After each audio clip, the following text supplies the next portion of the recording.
What's going on, everybody? How you feeling? How you living? You already know who it is. It's your boy Jay, aka Big Daddy Beard, and welcome back to another episode of the Debate Table. For those that are new to this is a podcast under my gaming channel, B.D.B.G.P., also known as Big Daddy Beard Gaming Promotions, where we talk about an array of different topics that I've come up with, as well as everyone that's been a fan of the podcast and has been tuning in ever since day one. So all of these topics, basically, all in all, are just different things that we talk about and debate on. It gives everyone the opportunity to voice their opinion, give their intake and their input on the topic and the subject matter, have fun with it, and create these little fun, friendly debates for everybody to join in the discussion. So anybody is welcome to grab their chair and pull it up to the table so that we can talk about this stuff. Because over here, like I said, we topic, we debate, and we talk. So that's how we do it over here. So before we get started, as always, if you guys are interested in purchasing any merch, I do have TDT merch available for anybody that's interested. You can get it on shirts, hats, anything, the whole 9 yards, any size, any color. Just let me know and I got you. Also, for anybody that wants to come up, again, I will be dropping the link, which is right there. So you guys can come up to the StreamYard panel and definitely chime in on the discussion as we progress throughout this segment. Again, if you're more so interested in staying within the live chat, you can do so. Again, it's optional for anybody who wants to come up or not. When you do come up, if you do decide to come up, just make sure that you only have one device operating, don't have multiple devices going so it doesn't create any type of noise ordinance or any echoes. Make sure you're in a quiet, secluded area so that everyone is able to talk to you and hear you. And again, it's optional if you want to appear on camera or not. If you want to, you can easily just switch your camera off like this or make yourself known. Again, however you want to do it, it's up to you. So again, I'll leave that option to you. Most importantly, be respectful of everybody coming in. Just know that everyone is entitled to their opinion, regardless whether you agree or not. We're just here to have a debate, have fun like we always do. So again, I know you guys were probably looking forward to me coming in this past week. I was actually celebrating my birthday. So I want to thank everybody for coming through and showing me mad love and support. Thank you for all the shout outs. Big shout out to my family who surprised me on my birthday, my lady as well. Love y'all. Truly, truly appreciate the birthday love and support and everyone else that's been showing love. So thank you guys for that. So because of it, I had to push this one back. So we are back with it. So yeah, we're going to get into it. We start welcoming people in. We got Rowan Entertainment. Okay. What's going on? How you feeling? How you living? Welcome in. Appreciate you joining. Okay. So as people start to make their way in, we're going to dive into this topic a little bit. But before we do, let me give you some more insight on it. So we're going to get into the world of comedy. For anybody who knows me, anyone who's known me for a long period of time, you guys know that comedy is my favorite genre of everything. One thing I love to do is I love to laugh. I love to crack jokes. Like I said, I'm a silly person. Anybody who knows me, I'm ridiculously silly and goofy. So when it comes to comedy, that is just my thing. But on a more serious note, one thing I love about comedy is what people don't realize is that laughter heals the soul. I also read somewhere in a Cosmo that laughter, comedy, funny elements are actually a stress reliever, believe it or not. I know that probably sounds crazy, but yeah, that's what they consider laughter to be, like a joy of healing the mind, body, and soul. So no matter what you're going through, if you're having a stressful time, it's always good to laugh, especially like when you're really cracking up with something funny. It definitely just takes away all the stress and frustration of anything that's going on. So that's my reason why I love comedy. Everything from movies to television, stand-up. If it's funny, if it makes me laugh, I enjoy it. So I got a couple questions for everybody. We're going to get more into it. And of course, like I said, with all good comedy, it wouldn't be right if you didn't have people and entertainers that made you laugh and that do this, whether it's professional, whether it's not, just being entertaining all around. But like I said, I'm a true fan of anybody that's funny, especially when it comes to being a comedian and stuff like that. It is a very tough job, but again, I love what they do. I praise them for it, and I hope it continues on for years to come because it's nothing like true comedy. So let me welcome everybody in before we really dive into it. That boy, bro, the monetized legend. What's going on, my guy? How you feeling? How you living?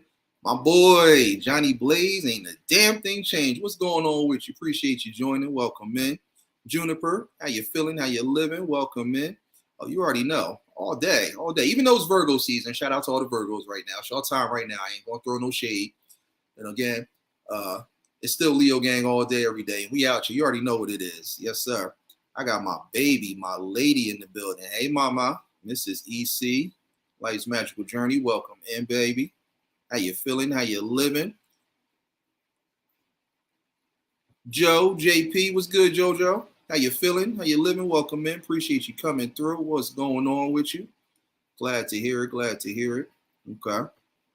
Thank you all for sharing out the podcast. I truly appreciate it. I mean, just showing continuous love for every single podcast that I've been doing so far, every episode. Truly appreciate it. Good. Glad to hear it. Okay.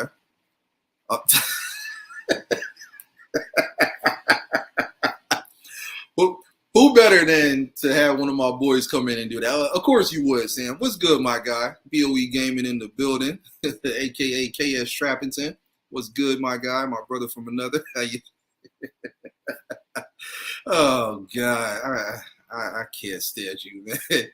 Feeling good, living free. Glad to hear it. On my way to work. All right, mama. Enjoy work. Let me know how it goes. All right. So let's dive into it. Okay. So I have several questions and several Mount Rushmore lists that I want to ask everybody and pose all of these questions to. So get ready because we're probably going to be here for a while. And honestly, I already know I'm about to start cracking up and laughing. So, I hope we can make it through this. So, but yeah, let's go ahead and get it started. So question 1 to all of you. Between television, film, and stand-up, which brand of comedy is your favorite? Also, which do you believe is better overall between all three of those? Again, television, film, and stand-up. So that's the first question.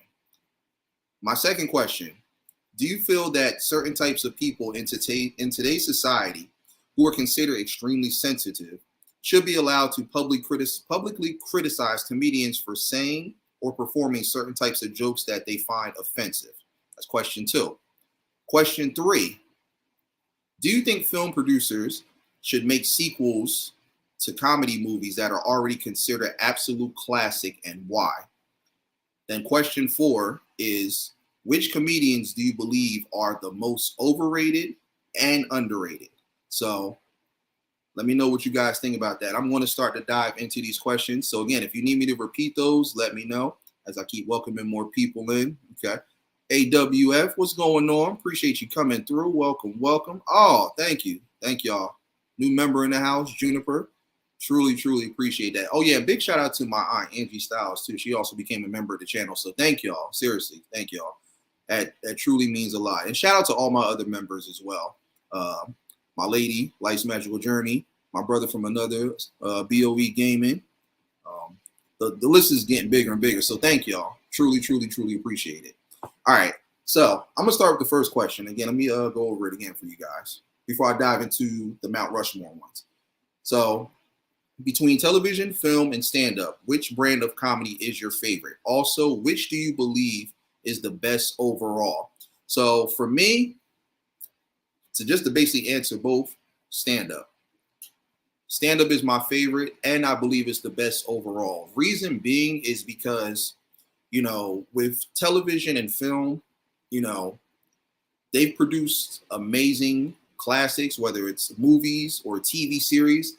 But, if they try to continue certain franchises or they try to turn it into like a long-term thing, sometimes it can kind of lose its funny in a sense.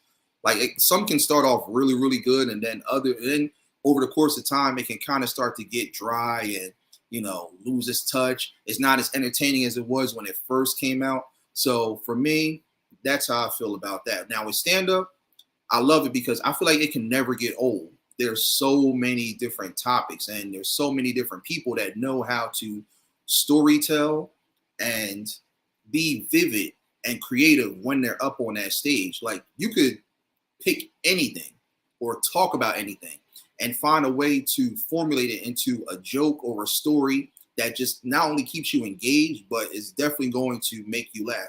Most importantly, too, stand up to me is extremely relatable. Like depending on what they're talking about or what the topic is or whatever they're about to form into a joke, I feel like I could relate to a lot of the stuff that I've seen, whether I'm watching stand up from at home or if I'm actually getting tickets to go to a show. Like I recently just saw Tony Baker down here in Florida. I don't know if you guys know who he is. Big shout out to him.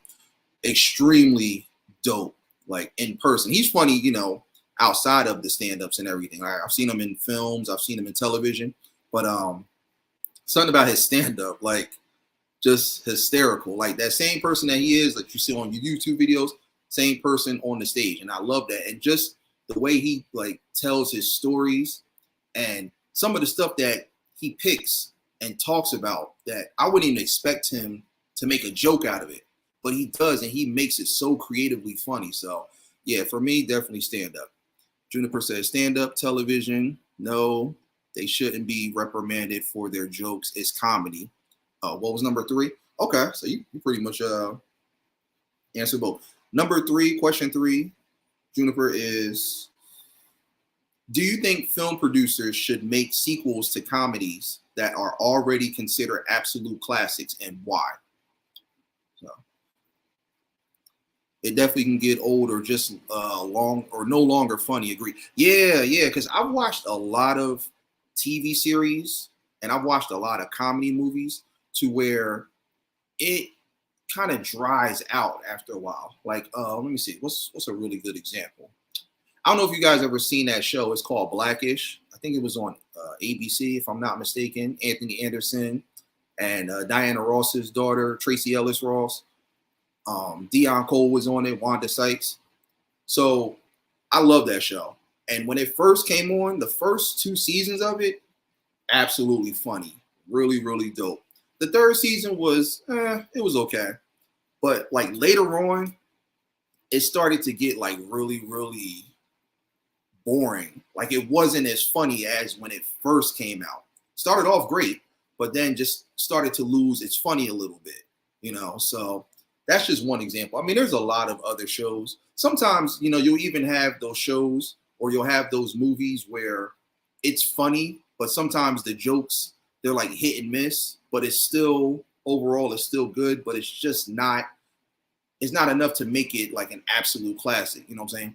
So for me, yeah, I want it to be funny from start to finish. You know, I don't want it to be where, especially if it's like a television series where the first couple seasons are good, then it's that one season that kind of tanks, and then it starts to get funny again. But then it's just, you know, kind of teeter-totters a little bit. I hate that. So yeah, definitely with that one.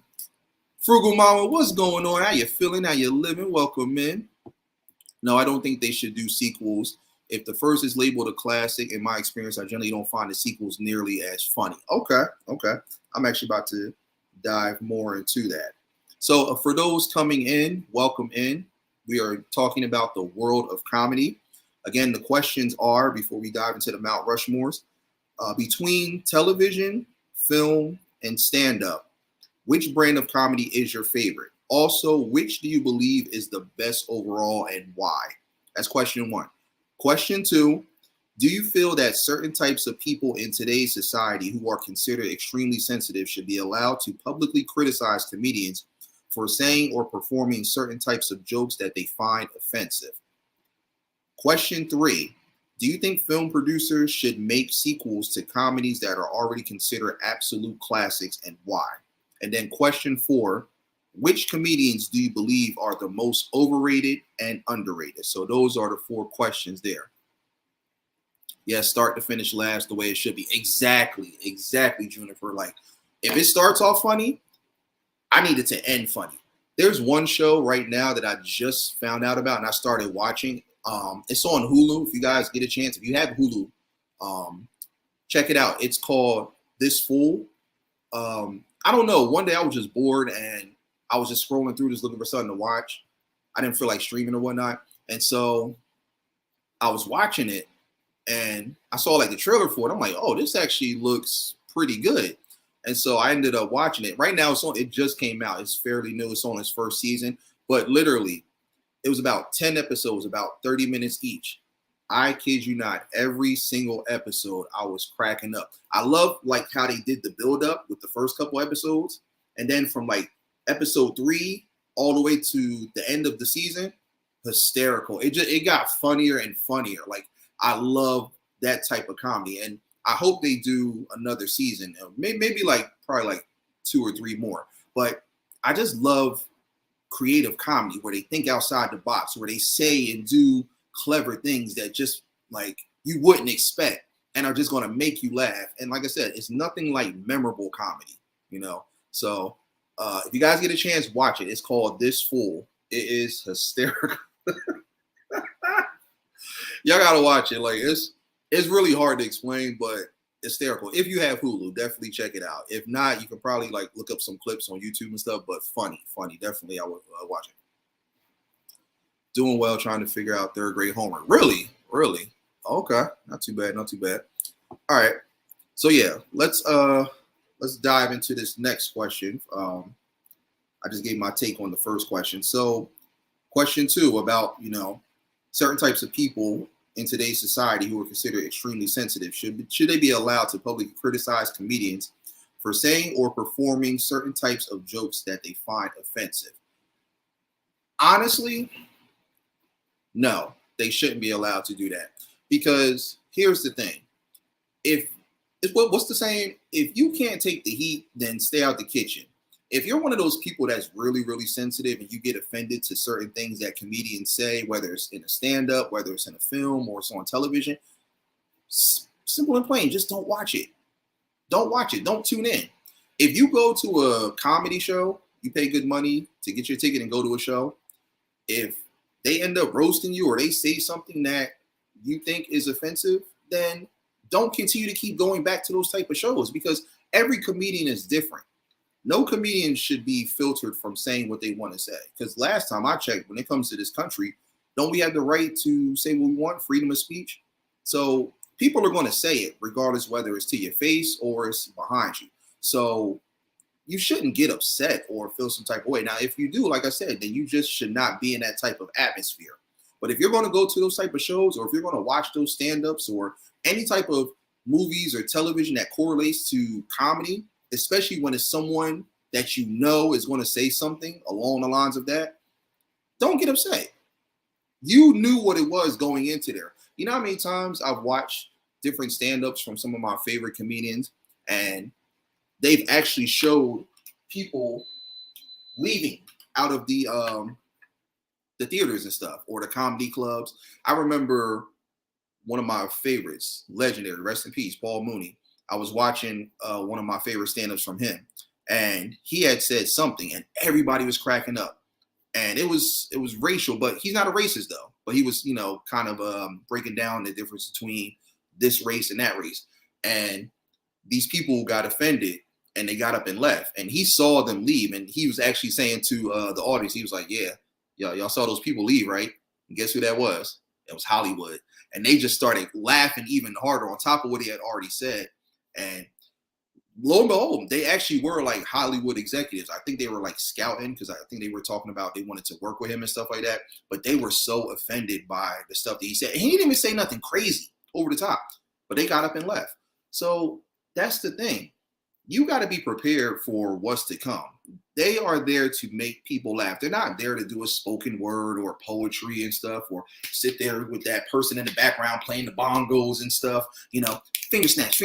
They're not there to do that. They're there to make you laugh and crack up, have you falling out your seat, coughing up food and drinks and stuff like that, to the point where you changing different colors and like you holding your stomach, you can't take no more. Like that's what they're there to do. So if you feel some type of way about that, I don't know what to tell you. You gotta understand, they get paid a lot of money to go out there, and it's not an easy thing. If you ever go to these shows and stuff, listen to what some of these comedians tell you.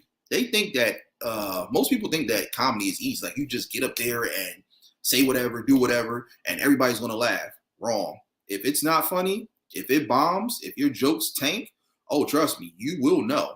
The crowd will make it very, very clear that it's just not hitting. So it's like you got to be on top of your A game. And if you're not, then trust me, you are definitely going to hear it. But no, you shouldn't get upset. You shouldn't get offended. I mean, what for? It's just jokes. Jay-Z said it best. For those who know who Jay-Z is, it's only entertainment. That's it. It's entertainment. I mean, it's no different from any other profession. But one thing is, like I said, they're here to make us laugh. They're here to turn the frowns upside down. You're getting mad about that? And the reason I pose that question is because for those who know Kevin Hart, famous comedian, he did a joke on his second stand-up. It was called Seriously Funny, which is actually my favorite out of all of his stand-ups. And I think he was saying something about he was at a party or something like that, and he thought that something about it was something like gay related or whatever the case is. But he was making a joke out of it. Everybody laughed and stuff. It wasn't a big deal. So this was back when he first started, before he got as big as he is now. So fast forward, long story short, he was supposed to host the Oscars one year. I'm not exactly sure which year, but do you know they basically took that away from him, that opportunity, because of that joke that he said from like years ago when he first started getting into the scene? Like, really? So you're going to take away a golden opportunity because of something that he said that wasn't even aimed in today's society, something that happened way in the past? Like, that's not cool. And he was upset about it, but, you know, I think they tried to apologize to him and give him another opportunity, but he had turned it down by then. Because it's like, look, I had the chance to do this. You guys are making a big deal about something I said years ago, which people laughed. It's not like people got upset or offended because they could relate to it. And you're now going to take away this golden opportunity because of that? Like, that's what I mean. That's one thing about today is like we live in such a sensitive ass society. Like, it's ridiculous. Like, people get way too in their feelings about stuff, especially when you know it's a joke. You know it's meant to be funny. You know people are putting the LOL or the ROFL or LMFAO and all that other stuff like that. If it's a joke, it's a joke. Don't get upset. Don't get in your feelings. It's not that serious. So, yeah, that's how I definitely feel about that. All right, let me get back to these comments and stuff. Oh, you saying I don't know? If you can't handle comedy, definitely don't watch it. Exactly, Juniper. Exactly. You agree, Frugal? Absolutely. Absolutely. Okay.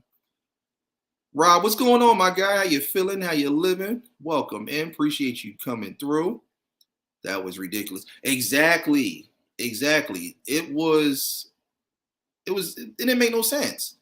Like, when did Seriously Funny come out? I'm trying to think. It had to be like in the early 2000s, because you knew it was like old, because like this is, young Kevin Hart. Like, he didn't have none of the facial hair, none of that. Little simple, thin mustache, all of that. He was fresh on the scene.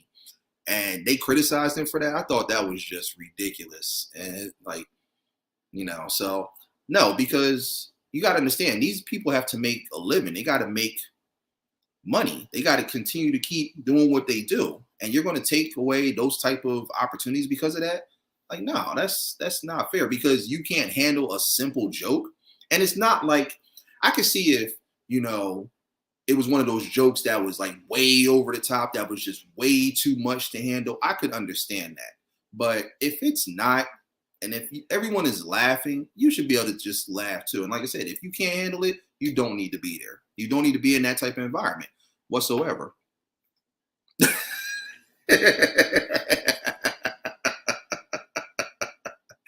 Tell it like it is, Sam. Tell it like it is. Million, what's going on? How you feeling? How you living? Welcome, man. Appreciate you joining. So again, if anybody wants to come up and give their take on this, definitely feel free to do so. The link is right here. Again, I'll be posting it in the live chat for anybody that wants to pop in and definitely give their take on it. So appreciate y'all coming through. Welcome in, welcome in. Underrated, maybe Liza Schillinger or Angela Johnson, females. Okay. I've never heard of them. But okay. There's so many comedians. That's the thing. It's crazy. So for those making their way in, oh wait, hold on, let me read this real quick. That's like employees not hiring based on what someone's Facebook says. If someone is unemployed, when wouldn't they play some games? Exactly, Leanne. How you doing? Welcome in too. Appreciate you joining. Exactly. D, what's good, my guy? How you feeling? How you living? Welcome in. Got Queen T in the building. What's going on? How you feeling? How you living? Appreciate you coming through. R&BT is in the building. What's going on, Terrell? How you feeling? How you living? Welcome in. Appreciate y'all joining. Underrated males, Bill Burr or Sam Kinison? Kinison? Did I say that right? I'm not sure. Let me know if I said it correctly. Bill Burr, yeah. He is definitely underrated for sure. For sure. Angela Johnson. Okay, so that must be like a well-known female comedian. There's still a lot. There's a lot of female comedians. I mean, I know a few, but I don't know too many of them. But I do know a few though. But we're definitely going to dive into that for sure. Ken and Son. Okay. Cool. All right. So for those making their way in, again, we are diving into the overall world of comedy. So here's the questions for those making their way in. Question 1. Between television, film, and stand-up, which brand of comedy is your favorite? Also, which do you believe is the best overall between the three, and why? Question 2. Do you feel that certain types of people in today's society who are considered extremely sensitive should be allowed to publicly criticize comedians for saying or performing certain types of jokes that they find offensive? Question 3. Do you think film producers should make sequels to comedies that are already considered absolute classics, and why? And then question 4, which comedians do you believe are the most overrated and underrated? So those are the questions right there for everybody. Yeah, man. Yeah. Rest in peace to Teddy Ray. He was like extremely funny. You know, it's crazy. Like right before he passed, for those who don't know who that is, Teddy Ray, famous comedian from LA. He's on that network, All Dev Digital. He's done a couple other things outside of it as well. But if you guys get a chance, watch some of his content on there. Extremely funny, especially his series with his good friend Doughboy. It's called Teddy Ray versus Doughboy. Oh my God. Hysterical. The way they go at each other and they do these crazy challenges, it is hysterical. Okay. Glad to hear it as always. Appreciate that. Kevin Hart is overrated. Okay. We're definitely going to dive into underrated and overrated for sure. But okay, glad you guys are definitely giving me your opinions on these questions and stuff. Jolene Lusner is on YouTube. She has 2 channels. Okay, I gotta look that up. I gotta look up all these people that you guys are mentioning. I mean, I do know Bill Burr out of everybody that you guys mentioned so far. So let me see.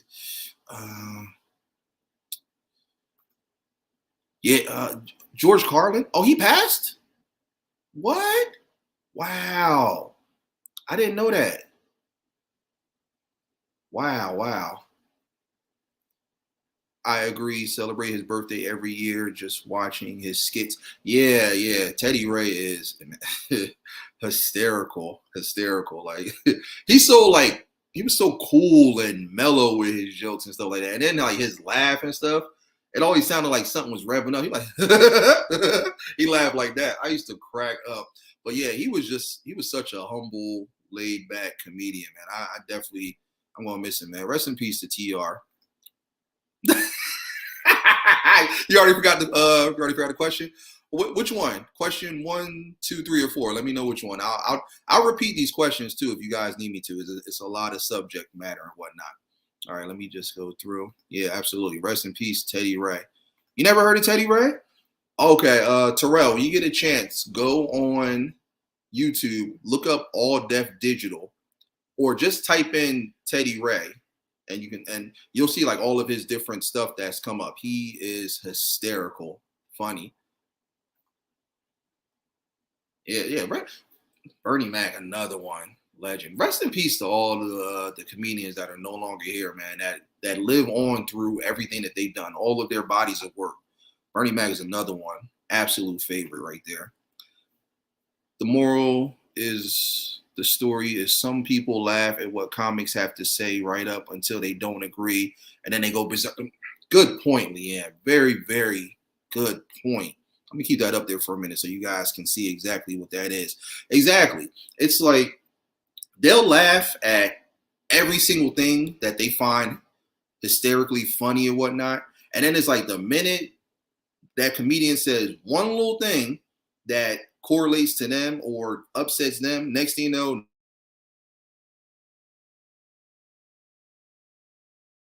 mm, yeah, that it wasn't that funny. It wasn't that good. It's like, come on. Like, if you know it's funny, laugh. What are you getting upset about? What are you getting in your feelings about? Like, the whole time you were laughing, now this one joke completely sets you off, and then they're ready, like you said, they go berserk. Now they're going into the tabloids and they're going on these blogs and stuff like that, trying to publicly humiliate these people. And all for what? Just to make a name for yourself? Like, look, put the shoe on the other foot. If you were up there doing the same exact thing that they were doing, I'm guaranteed like you would be upset too if you have opportunities taken away just because of one little joke. It's a joke. It's a joke. I never, one thing I never understood. I never understood like, especially like when I was coming up, a lot of my friends and I, we would have these roasting sessions. My boy Sam, he knows because we still do it to this day. I never understand how somebody can roast everybody, crack jokes about every single person. And then as soon as you find that one joke that you say about them that catches everybody off guard and has everybody cracking up except for them, now all of a sudden you're in your feelings. Like, come on. You can dish out the jokes, but you can't take them? Nah, come on, come on. Now you're getting upset. Now you're getting offended. Now you're serious and getting all heated. Steam's coming out your ears. Like, come on, come on. No, hey, if you're gonna dish them out, you better be ready to take them, especially if the jokes are funny. Don't get upset. Don't get offended. Like I said, it's entertainment. Bernie Mac was great. Yes, he was. Yes, he was. Oh yeah, years ago. Carlin passed June 22nd, 2008. I did not know that. Wow. It's hard to keep up with because so many people are coming and going, especially like comedians and whatnot. It's crazy. Like the Teddy Ray thing that caught me off guard. But even with that though, I kept hearing that he was having like heart issues and stuff. And there was a couple of times where he mentioned it, but he kept trying to go on and still keep doing what he was doing. So, you know, it's tough. I don't want to say he knew his time was coming, but because I think at one point he was starting to lose weight and stuff, because he was a really big dude.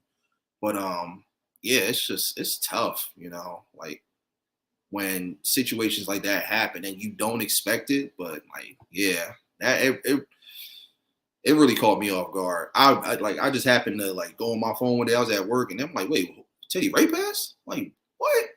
Even like with Bernie Mac, I did not expect that. That was probably one of the few deaths that really caught me off guard. I had no idea. But then it's like I read what happened to him and how he passed. He wasn't taking care of himself. Like he had like pneumonia and it was like a couple other things he had. And you would think with all that money, with all that success and fame and fortune, you've done everything. And you are like worldwide known, highly recognized. Like you got more money than God. Why are you not taking care of yourself? You should have health care out the ass. And you're not making your doctor's appointments and all that stuff, and you have the money to do it. I couldn't believe it. So, yeah, it was crazy. L4, what's going on? How you feeling? How you living? Welcome, man. Appreciate you joining. Let's see. My favorite is stand up for sure. Okay, yeah. I love stand up. I like the fact that again with stand up, it basically takes all of those elements like film, television, everything else that you see in comedy. Because what people don't realize is stand up is what started it all. From stand up, you have all these movies, you have all these TV shows, you have the commercials, everything that you see now, it all started from being up on that stage, having that little chair, that bottle of water or whatever, and that microphone and being in those theaters. So it's kind of like the founding father. when it comes to stand up. And what I love about it is how they can incorporate so many different elements into it. They have stand ups that are like movies. They'll have those type of stand-ups where they're acting out, specific scenes and stuff, or like, something you would see on TV or in a commercial and stuff like that. I love it. It's universal. It brings everything together.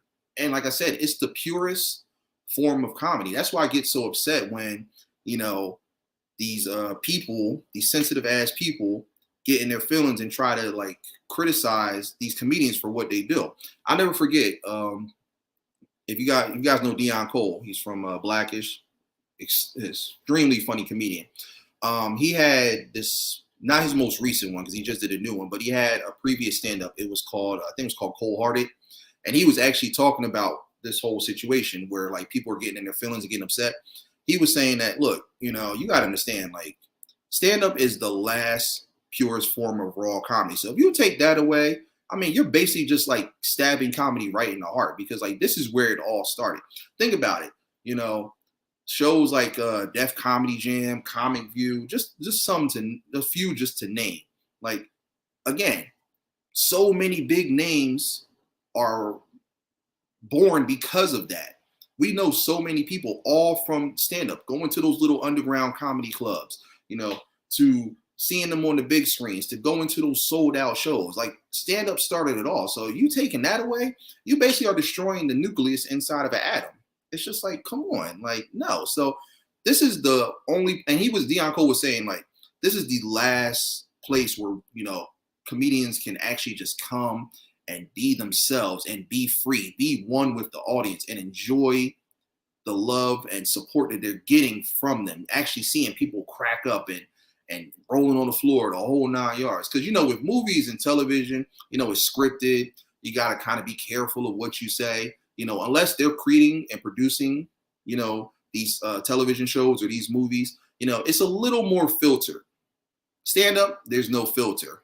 It's no PG-13 and none of that. It's strictly rated R, NC-17. Look, you come here, just know what you're getting into. Just be prepared for what's to come. So that's what I love about it. Absolutely. All right. Yeah. Leanne definitely nailed it right there. Definitely. I never heard of Teddy Ray, but he looked like he passed. He was young too. He was only like, what was he, 32, I believe? 32, if I'm not mistaken. He was young, still had a lot of life, right? They need to leave comedy alone, get in their feelings hurt. Exactly. Don't get into your feelings. It's not worth it. It's not worth it. Right? That always blows my mind. Yeah. Right? Put your big boy pants on. Exactly, Lonnie. Exactly. What's going on, Mom? How you feeling? How you living? Welcome, man. Appreciate you joining. Yeah. He had cardiac arrest, and and it like led into like a severe heart attack and whatnot. Yeah, he was starting to lose weight. What happened? He lost weight, Teddy Ray. He lost the weight, and then he started putting it back on because like apparently like he was dealing with a lot of like depression and stressed out a lot. So of course, he started stress eating and stuff because he was actually losing a lot of weight and he was looking good. So it's crazy. They say he drowned. No, that was someone else. Yeah. I mean, I don't know. I didn't hear that. I heard that it was cardiac arrest, but they're still kind of trying to dissect exactly what happened. But from what I was told, it was definitely like cardiac arrest that led into like a heart attack or something like that. But I mean, there could be more to it. I found Teddy Ray through Louis Belt. Louis Belt, yeah, he's pretty funny too. I like him as well. Carlin and Robin Williams, Bernie Mac, Cedric the Entertainer, my top 4 off of the head real quick. Love stand-up and comedy in general. Keeps me exactly. That's actually not a bad lineup right there. George Carlin, Robin Williams, Bernie Mac, and Cedric, all funny. See, now like as I'm like thinking about these names, I'm just thinking of like different lines or things that they either said or did in either movies or stand-up. Especially Robin Williams. I know you guys probably all saw Mrs. Doubtfire. You guys remember that scene when he was talking to the caseworker? He was trying to get work, and he started doing all the little imitations and stuff like that. And right towards the end, he was basically trying to make her laugh, and she was just like keeping a straight face the whole time. But what was he? Oh, the last one he did, he was like, "I do a great impression of a hot dog." He just stood there like this.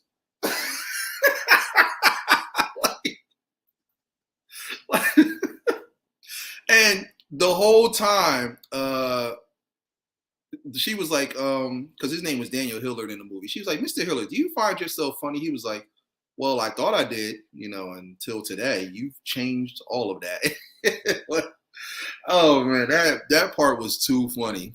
A great impression of a hot dog. Yeah, Teddy. Yeah, he definitely was great. Absolutely, absolutely. Yeah, yeah. You can't take it away. You can't. You take that away. Honestly, the world might stop spinning. It might be on some like day after tomorrow type mess where we got 30 feet of snow and buildings are like blowing up and stuff. Helicopters like spinning out of control and stuff. Just bombs going on. Like, no, no, don't. For the love of God, do not take away stand up. You know how many days I was frustrated, stressed out, ready to knock somebody's head off, and then I'll come in and watch like a stand-up comedy, or I'll watch a TV show or a movie, and it just took all of that away. It's like, no, do not destroy the purest form of comedy. Like, it's going to be a disaster. It's going to be really on some day after tomorrow type stuff. Seriously. Okay. Oh, you heard the same thing, that he drowned? Y'all gotta find this article for me because I didn't hear that. I didn't hear about that. Found him through 85 South. Yeah, he's been around for a while now. Definitely, yeah, definitely doing his thing for sure. I found him through All Dev Digital because they have a lot of comedians that are on that platform, from Tony Baker, Kev on Stage, Doughboy. There's so many. Patrick Cloud, Chris CP Powell, to hear more. It's a lot of them, and they are hysterical. Craig Smith, Boo Capone, hysterical. And I've got a chance to see some of them like actually live and stuff. Hilarious. And even like some of their podcasts and stuff that they do outside of All Dev Digital. Funny. So if you guys get a chance, look up All Dev Digital. You'll definitely see a lot of funny comedians on there and stuff. Especially when they do their segment. It's called Roast Me. Hysterical. Some of the jokes are hit and miss, but then they have those really, really funny ones. So absolutely. Okay. What's going on, Marvel? Welcome in. How you feeling? How you living? I can do all those imitations. That's one of my favorite movies. Yeah, Mrs. Doubtfire is classic. I absolutely love that movie. Jurassic Park, all 6 films. Jurassic Park's not a comedy. I mean, it had little elements in there, some stuff that was funny, but it would. I don't know. It doesn't fall under the category of like comedy and whatnot. Yeah, Lonnie, I was like, that's strange. He had a fluid on his lungs. Oh, okay. So yeah, I don't know. I gotta look up some more and dive into it and find out what really happened, because they didn't reveal too much. I guess they're trying to keep it under wraps until they exactly know what happened to Teddy Ray. But if he had congestive heart failure, he would have had fluid all around his heart and lungs. Probably. Sharon, what's going on? How you feeling? How you living? Welcome, man. Appreciate you joining. The Honorable Angelina Nordstrom. Every time I hear your name, I always feel like I'm in court. Like when you go in court and stuff, you be sitting there, and then finally the judge takes his sweet ass time coming in there. All rise. The Honorable Angelina Nordstrom is in prison, or whatever they be like. And then he comes in, or she comes in. Please be seated.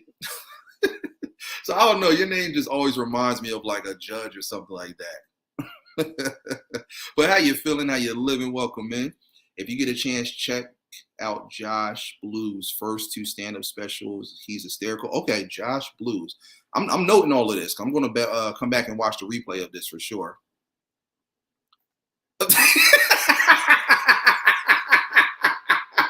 I should have known.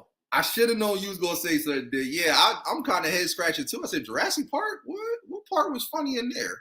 I mean, there might have been little scenes where you might have chuckled and stuff, but You got to show me what parts were like comedic in Jurassic Park, because I'm like, wait, huh? JP? There was scenes in that were funny.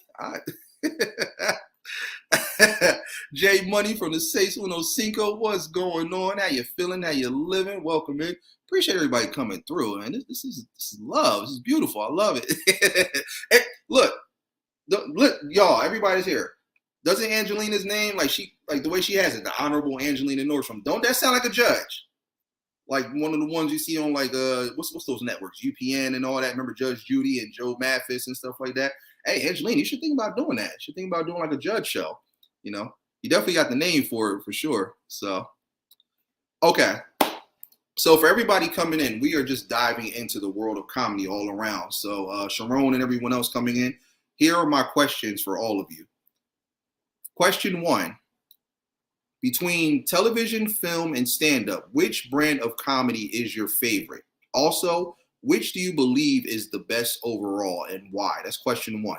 Question 2, do you feel that certain types of people in today's society who are considered extremely sensitive should be allowed to publicly criticize comedians for saying or performing certain types of jokes that they find offensive?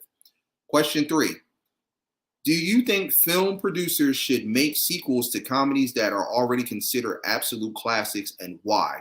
And then question 4, which comedians do you believe are the most overrated and underrated? Now, I'm also going to do Mount Rushmores as well. So I'm going to dive into those after we go through all these questions. So let me just keep going through. Josh Blues has cerebral palsy and he's a riot. Oh, really? Okay. Yeah, I definitely got to. Juniper, is any of his stuff on like Hulu or Netflix or HBO? Because if it is, I'll definitely check him out. That's the point of the name. It's a manifestation of my endeavors for me. I will practice law as a lawyer and judge when I. Oh, okay. So, all right. So, you know what? I nailed it. I actually feel a little bit better about myself. Okay, because yeah, that's a fly name though. I like it. You know, just like I said, hashtag all rise. That fluid doesn't show like drowning. I have CHF and it's different. Oh, okay. Totally does. Better put some respect on the name, right? Talk to him, T. Oh man. One day I will go from the Honorable Angelina Nordstrom. See, I can't even say your name without now thinking about a judge in the courtroom. To the Honorable Judge Annalena Nordstrom. Also, the word honorable or honor is my word that I focus on embodying in my daily. Talk to him. Hey, talk to him. You took us to court and church at the same time. Look, let me rephrase that. Church. We got to say it correctly. Take the R out and add a U. Church. 2 U's, not you are. All right. It depends on eras. Some comedians from back in the day aren't really relevant these days, like Eddie Griffin, Marvin, Earthquake. I think right now I got to give Chappelle the crown, his storytelling. Okay. No, I boycott those movies. Oh, okay. So you're talking about not doing sequels and stuff. Okay. Skills are unmatched. Dave Chappelle is good. I'm not even going to lie. He's definitely up there as far as like, you know, being legendary and dope all around. So, Ray, what's going on? Appreciate you coming through. Welcome. He was on Netflix. Okay. All right. Yeah, let me know because I'll definitely check it out. So I like all comedy. I love to like, I'm the same way. Now, I will say this, Sharon. Even though I love comedy all around, there are some comedians that are like, some are hit and miss. You know, some stuff they say is funny, and then some things they say aren't. You definitely have those that are hysterical and have been funny from when they first came out and still to this day, like how Deed said with Dave Chappelle. And then you have some that are just like, and that's where we really going to kind of get deeper into the debate. All right. Yes, church. Talk to him, Angelina. Church.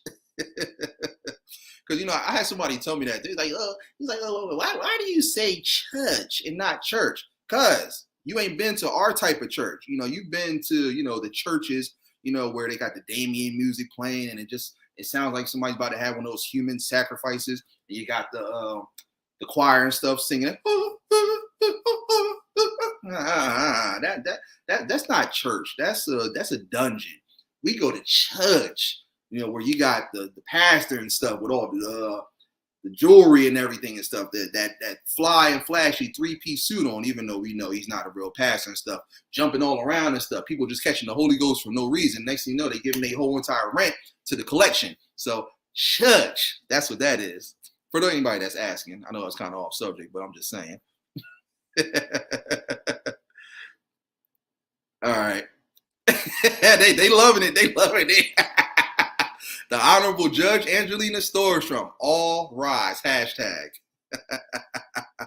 No, I think they suck doing new movies of flicks we have in our cabinets. Yeah, absolutely. Got to run the 49ers a plane. Okay, appreciate that. Again, so for anybody that wants to come up, the link is there. I'm, posting it in. If you want to come up and definitely give your take on it, cool, absolutely. If you want to just stay within the live chat and keep rocking out, we can definitely do so. One of the best one is Josh Blue Sticky Change is on Amazon. Okay, I do got Amazon, so I'm gonna definitely check that out. Oh yeah. Football season is definitely in full effect right now. It definitely is. Oh, my mom said, love Dave Chappelle, love Deion Cole, Chris Rock, and Jim Carrey.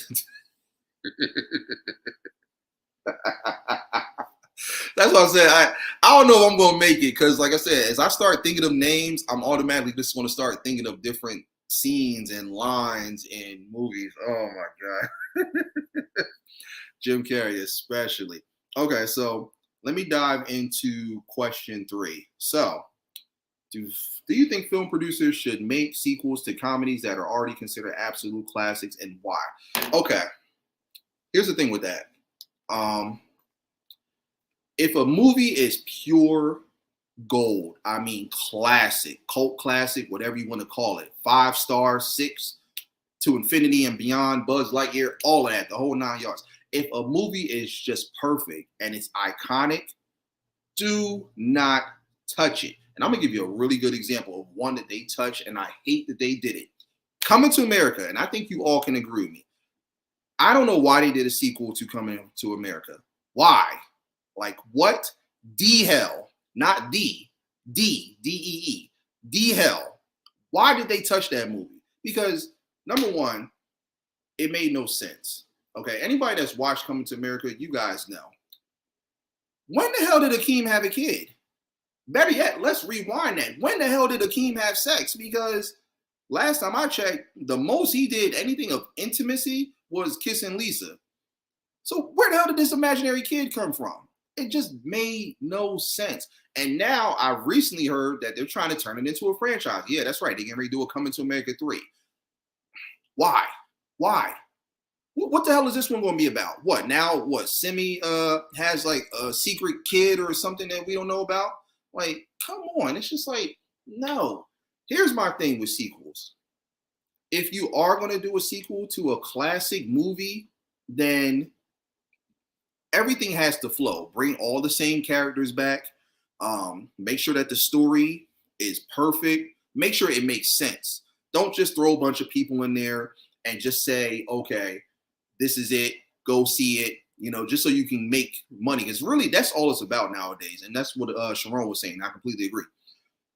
They're just trying to just make as much money as possible. They're running out of ideas. So they're just trying to throw anything out there and just call it comedy. It's like, no, not the whole. Hey, look, Terrell, you'd be surprised. I never forget when my mom took me to church. Went back in the day when I was a kid. This one lady, she was struggling, but she had just found a job. And I don't know what the pastor said, but he started doing some and all that mess like that. And she started going crazy. Do you know that she literally signed the back of her first paycheck? And literally, that was supposed to go to her rent because she had actually said it inside the church. Literally signed the back of it and gave the whole entire paycheck to the congregation. I'm like, are you crazy? They'd be lucky enough to even get $1 from me. You might get some loose change that I was going to use for the corner store, to get some candy and stuff. But like, no, ain't no way in hell I'm signing my whole paycheck over to them. I don't care how good the sermon is. Like my lady says, Also, Josh Blue Broccoli is also okay. I'm gonna definitely check those out. definitely. But they're all great too. I think they took Dave Chappelle off Netflix because they were not paying him. Well, I hmm, I gotta look into that because I think some of them are still on there. He did get criticized for the one stand-up that he had. I don't know if you guys got a chance to see it or not. It's called Sticks and Stones. Absolutely funny, but he got criticized so bad for that when they were giving it negative reviews, talking about, oh, it's Dave Chappelle's worst piece out of everything he's done. You know, he's legendary. Why would he stoop so low? They said all of this, and that this goes back to that question I'm saying. How are you going to criticize this man for what he's saying and doing? He's been doing this for years. He's been saying this stuff for years. Like, get out your feelings. And you know what's so crazy? He shut all of them up, and he actually won a Grammy for stand up for best comedy stand up or something like that. They have like a category where they win for like stand ups, and he won. So all that criticism, all that BS y'all gave him for that Sticks and Stones, guess what? Got a Grammy. Boom, in your face. Hey, it's entertainment. You know, you may not like it, you may not think it's funny, but guess what? The rest of the world don't agree. And you know, and I forgot when he won the award, he didn't even like say nothing crazy or like do nothing like out of the ordinary. He just kept it simple, humble, and did his thing, said his little speech, and walked off. That's how you do it. Throw it right back in their face, DC. And like I said, I don't know what they were talking about because Sticks and Stones was hilarious. If you guys get a chance, definitely check that out. It should still be on Netflix, if I'm not mistaken. They should have never done it. Exactly. I was so upset when he did. Right? I couldn't believe that. It ruined the first one for me. Yeah. I like. They literally were Rotten Tomatoes. All those critics. They were like, oh, they gave it 3 out of 10 and 2.5 out of 5 and 1 star out of 5. I'm like, whoa, like, and you know, I went back and rewatched it several times just to see what the big deal was, and I couldn't point out what was wrong with it. I'm like, I thought it was great. It was funny from beginning to end. I cracked up. So I don't know what they were talking about. Oh, you guys are talking about Coming to America. Okay, I'm trying to make sure I keep up with everybody. I'm sorry.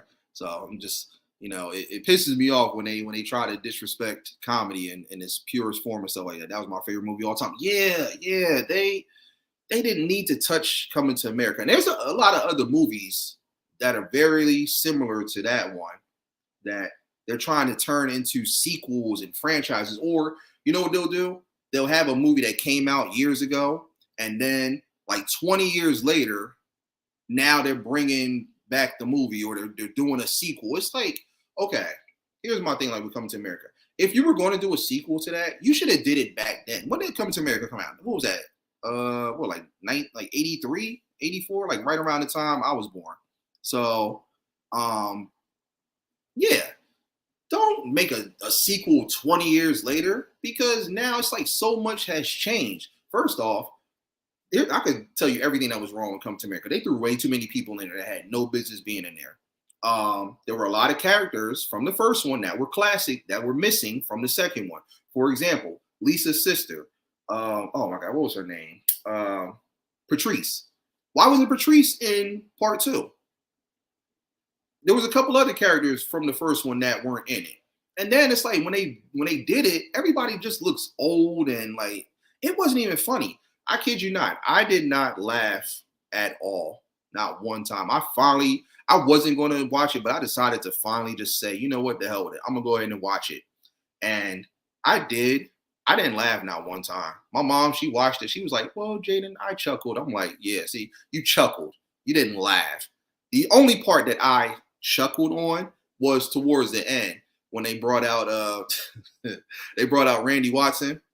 You guys remember from the first one when he did that song at the Black Awareness Rally? They brought him out again because he did his own rendition of We Are Family. And it was, how did it go? Oh, it was like, we are family.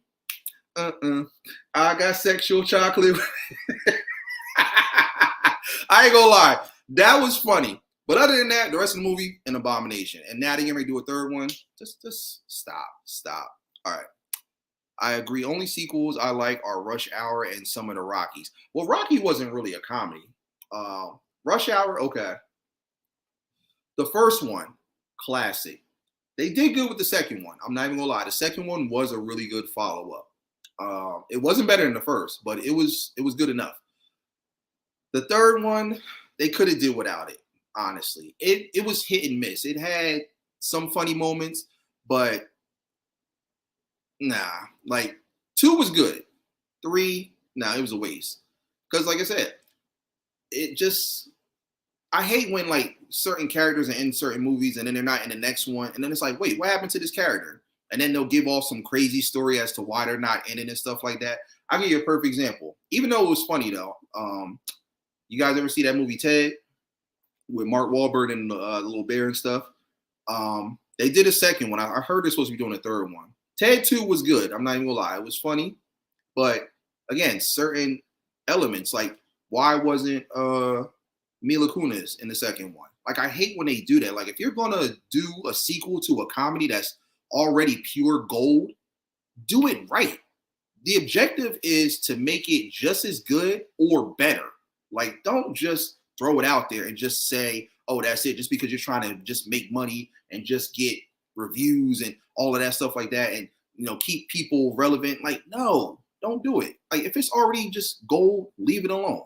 I'm sorry. I mean, 30 years is a long time for a sequel to come into America. Anything can happen to people and that get hot and heavy enough to go all the way. If you know exactly.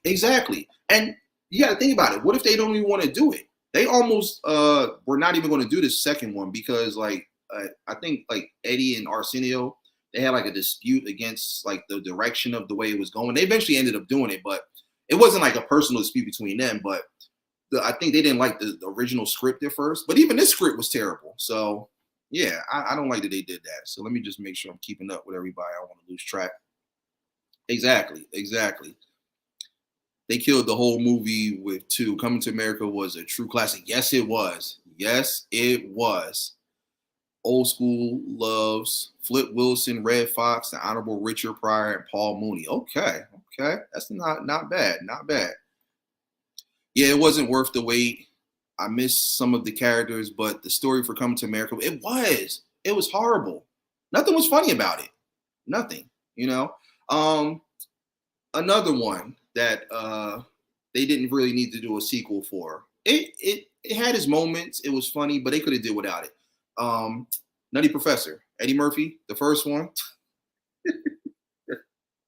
hysterical. The second one, like I said, they could have left it alone. Because you could see where they were trying to repeat stuff from the first one, and it had its moments, but it just didn't hit like that first one. Like, I hate when they do that. They add a bunch of stupid stuff in the movies just to make it relevant. I cannot stand that. I hate that. I really do. I for real boycott movies like that. I would not watch or support it. I'm with you. I really was not even going to watch the second Coming to America. I just did it just because, everyone was saying, oh, just watch it first before you judge and criticize. I already knew it was trash because it got terrible reviews. And I don't even think it made, I don't even think it passed the budget. That's how you know it was bad. He did get a lot of heat for that, such garbage. Yeah. He's still, don't get me wrong, Eddie's still funny. He's still funny. He's one of my favorites. He's in my Mount Rushmore. But he could have did without that. Sticks and Stones was funny. Yes, it was. It was funny. Yeah, please go check out Sticks and Stones and let me know. Call me in the morning. Right. I won't be watching ever. Yeah, no, don't even waste your time with it, Sharon. It was terrible. It was how did they say it in Spanish? Basura. That's what it was. I had some reaction. B.D.B.G.P. I was so mad at part 2. Yeah, I sat here. I almost ripped my beard off. I'm like, what am I watching? Like this was bad. I never been a Chappelle or Kevin Hart fan, so I just don't watch. But everyone should be able to do their thing the way they want to do it. Exactly, Frugal. Exactly. Even if you're not a fan of them, let them do what they do. I didn't laugh at all at the sequel. Yeah, I didn't. Like I said, I just chuckled. Again, so you guys know, I chuckled at the end with that rendition of "We Are Family" that Randy Watson did. It was funny. But other than that, the rest of the movie, terrible.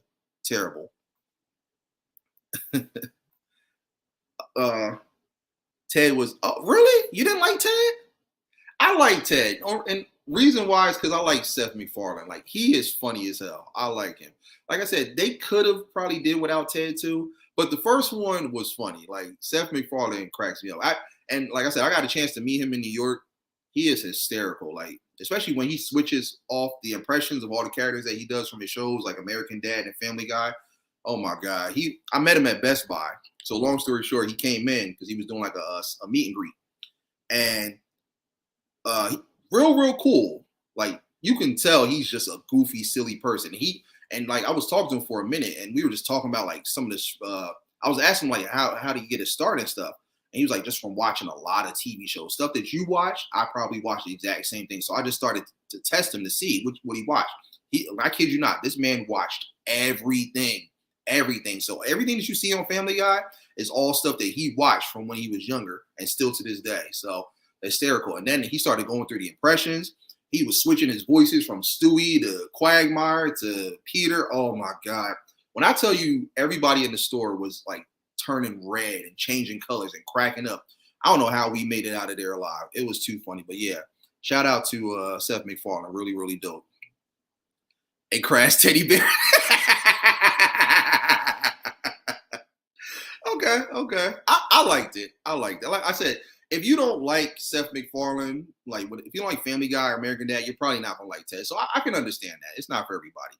Eddie Murphy did justice with a white people flick before. Oh yeah. Eddie's, like I said, Eddie's one of the goats. Like How High Too Hard. Yeah. Oh God. Thank you, D. Thank you. How High 2 made no sense. The first one, great. Loved it. 2, what is this? What's the slogan you always have, D's? What is this shit ass music? That's how I felt. What is this shit ass movie? Let us show you how it's done. Yeah. How High 2 was, oh my God. Like they should just take that and just like strap a block of C4 to it and just like, don't even set the timer on long. Just set it for about like 5 seconds. That's a good enough time to let it just blow up.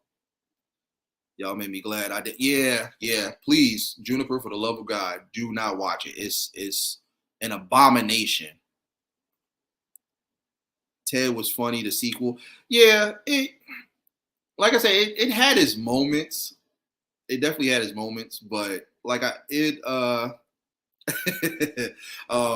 wasn't better than the first one. I'll never say that. Like it was okay, but yeah. And like I said, I could go on and on about a lot of movies that just did not deserve sequels, even though it might have had some hit and miss moments, some funny elements. They didn't need it. I'll give you another example: Ace Ventura, Jim Carrey. They didn't need a part 2. It was funny. It had its moments in the second one, but nothing tops that first one. Even Dumb and Dumber, another one, Jim Carrey, had his moments. It was some funny stuff, but nothing like that first one. Like, I mean, just those are just 2 right off the bat that I was just thinking of. There's a difference between comedy and goofy. There you go. Exactly. He killed it for me in Superbad. I like Superbad. Superbad was my movie. I liked it. I'm glad they didn't make a sequel out of that. Again, they're smart when they know like certain movies just don't deserve to be touched. Another classic, Jim Carrey, Liar Liar. I'm so glad they did not touch Liar Liar. If they would have did a part 2 to that, I would have probably just like blew my brains out. Like I hated that. And not in a good way. The movie was crass. Tell it like it is, Sharon. I feel you. Red Fox was funny. He was funny. Everything he did, just hysterical. Like, I might get heat for this, but comedians like Jim Carrey is more goofy than funny. Whoa. Time out. Hold on. And you know what? I'm glad, because I had a feeling someone was going to say that. All right, let me explain something. I know everyone looks at Jim Carrey and they just think antics. They see the goofiness and stuff like that, but you really got to watch his movies. Like, Homeboy is funny. Stuff that he says, especially like all of his classics, like Me, Myself, and Irene, Liar Liar. What else? Like I said, Ace Ventura, Dumb and Dumber. Watch those movies with subtitles and you'll see what I'm talking about. Like, he says some really funny stuff. I give you a perfect example. Dumb and Dumber. There was the scene where they had lost their jobs, him and Jeff Daniels. That was his roommate and his friend. And so they left to go look for jobs, and they were gone like during the daytime. They were out all night. So they get back, and so Jeff Daniels, he's mad. He was like, "Oh my God, man, I can't believe there's not a single job in this town. Nothing, Nathan, nada, zip, zilch." And Jim Carrey was like, "Yeah, unless you want to work 40 hours a week." Like that right there, that is clever, because it's like, wait, hold up. So you're saying a full-time job is not work? They only wanted to work part-time jobs, so they had all these offers for full-time jobs, so they wouldn't take it because they didn't consider it work. Like that's clever. That's funny as hell. Like, you know what? I might have to disagree. I ain't gonna lie. Weekend at Bernie's, both 1 and 2 were good. I liked them both. I wasn't like disappointed with the first and the second one. I loved Weekend at Bernie's, like just classic. KO, what's going on, my guy? How you feeling? How you living? Love the avatar, my guy. Caddyshack. Oh yeah, Caddyshack is classic. Absolutely, absolutely. Oh, you watched them? Oh, okay. I mean, like I said, Jim Carrey definitely, like, he says some really funny stuff. You just really gotta pay attention to it, because most people are just looking at the antics and all that stuff like that. But even his antics be funny as hell, though. You know what's really funny that he did is a while back. I don't know if you guys ever seen those Lincoln commercials where it had Matthew McConaughey. My mom showed me this, and I was cracking up. But like Matthew McConaughey, he's driving in like the new Lincoln MKs. I'm not sure which number they are, but the whole time he's driving, he's like doing this thing with his fingers right here. And I'm like, what the hell is he doing? So then Jim Carrey went and did that same rendition, made himself look just like Matthew McConaughey, was talking like him and doing the exact same thing. And so, Mom, if you're still there, what was the line he said off of there? Y'all got to watch it. If you get a chance, look up Jim Carrey's Matthew McConaughey Lincoln commercials. Look it up on YouTube. Hysterical. But I think he said something about like rolling a booger or something like that. Because that's what it looks like.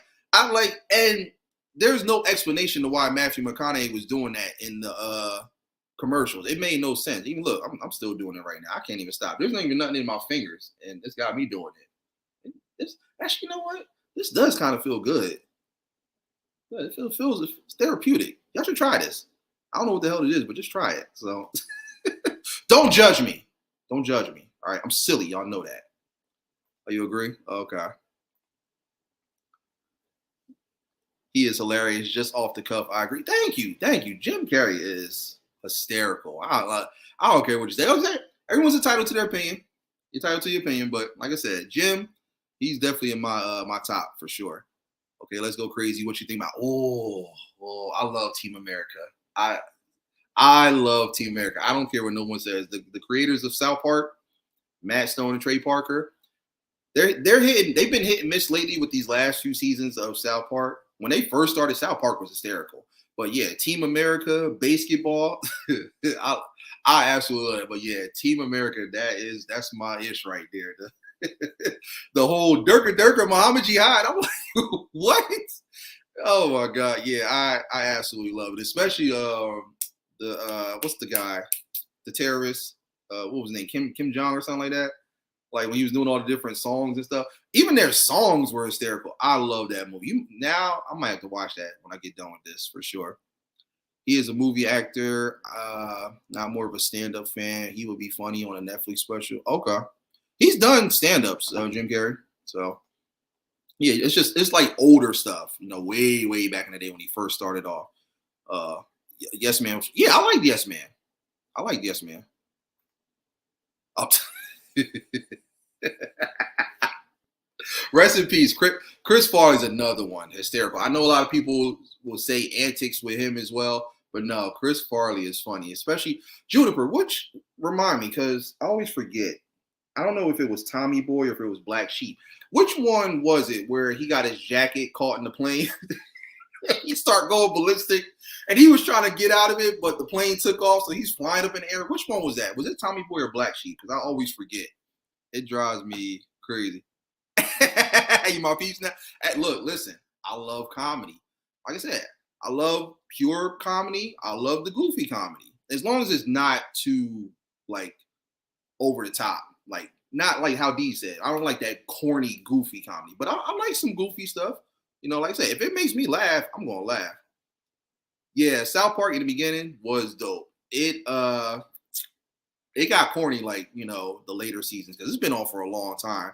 But yeah, it wasn't the same in the beginning. The beginning, hysterical. Even the movie, the bigger, longer uncut. Oh my god, I love that movie, especially since Saddam Hussein had me cracking up. The fact that he was like gay in the movie, him and Satan were in a relationship. I'm like, yo, come on, man. Like, too funny, too funny. Yeah, classic parts. I know they wasn't funny. See, now you're gonna have me, yeah, Kim Jong Il. I'm so wrong, I'm so wrong, so sad in the wrong. Because he was saying everything with an R and not a Sharon, I'm gonna end up watching that tonight just because you said that. Adam Sandler, also Billy Madison, Waterboy, Happy Gilmore. Oh yeah. Adam Sandler's another one. We cannot sleep on Adam Sandler. He's had some classics, even though they pretty much criticized. You know what's crazy? They've criticized Jim Carrey and Adam Sandler, basically kind of saying it's the same type of comedy in a sense. But all those movies that you guys are naming, classic, and have made millions. So I don't care what they want to say. They could put whatever ratings they want to put. All those movies, classic. Especially especially Waterboy. Actually, all of them are good. Oh man, but yeah, I loved love Happy Gilmore. That just the whole thing with the golfing and stuff. Billy Madison, classic. Waterboy is like I said. Yes. I remember Coach Klein and Robinson. Oh, I loved it. I absolutely loved it. No. Oh, it's Black Sheep. Okay, yeah, because I used to always crack up at that part every time the when the plane was taking off and he didn't realize it. His like the side of his jacket got caught and he's trying to like bang on the window, tell him to like open the door so you can let it out. And the plane just took off. He's up in the air screaming. He's yelling at what's his face, David Spade. I liked Chris Farley and Jim Carrey. They're just not comedians. Hey, look, they are comedians. They're actors as well, but they are still comedians. So they started out doing stand-up and stuff, and then they transitioned into comedic actors. So yeah. Oh yeah. Bigger, longer, uncut. So funny, hysterically. The Wayne. What? Whoa. Time out. T.O. Frugal. Now, you know we Leo gang. You know I rep the gang all day, but no. What? The Wayans brothers aren't funny? Damon is my favorite out of all of them. Keenan is funny. Sean, hit and miss. Marlon, I do like him. Even though he does a lot of anti stuff, he's still funny, though. I still like him. But no, we can't ignore the Wayans brothers. If it weren't for the Wayans brothers, we would not have one of the best shows that put everybody on the map. And y'all know what I'm talking about, too. In living color. Frugal, you know what? This is your homework assignment, all right? I'm going to need you to go grab HBO Max or any one of those platforms. I'm going to need you to go watch In Living Color, and then you hit me back on IG. What? Yeah. Thank you. Come on. The Wayans? What? Especially Damon. All the stuff Damon did. Oh my God, no. Even Keenan with one of my favorite classic movies, Low Down Dirty Shame. Wayans aren't funny? Come on. We're not going to ignore White Chicks and all those other movies and 50 Shades of Black, which I was just watching the other night, which was super funny. What? Yeah, I don't know about that, Frugal. They criticize everyone nowadays. It's sad. Yeah, it really is. It's everybody's getting it. Glad I caught you. Have a blessed night. All right, Lonnie. Appreciate you coming through. Appreciate it. As always, feel free to drop in anytime. You don't like, wow. Frugal, you know what? I need to know what type of comedy you like. I need to know what are your favorites. You know, we're going to dive into the Mount Rushmore. This is getting good. It's definitely getting good. Appreciate y'all coming through, as always, showing us love and support. All right. but yeah, that's my take on question 3, which is about the don't make it a sequel. If it doesn't deserve a sequel, don't even do it. Now, I don't mind certain ones if you can kind of see that the way it ended is leading up to a sequel. But if it's just absolutely classic, start to finish, like what's another one that's really good? Trading Places with Eddie Murphy and Dan Aykroyd. They didn't turn that into a sequel. Great. Coming to America did not need a sequel. What's another one that they didn't make? Liar Liar, Jim Carrey. They didn't make that a sequel. Oh man, I'm trying to. There's so many, so many. Even like some of the Adam Sandler movies, they didn't make a sequel out of Big Daddy. Good, good. It was great.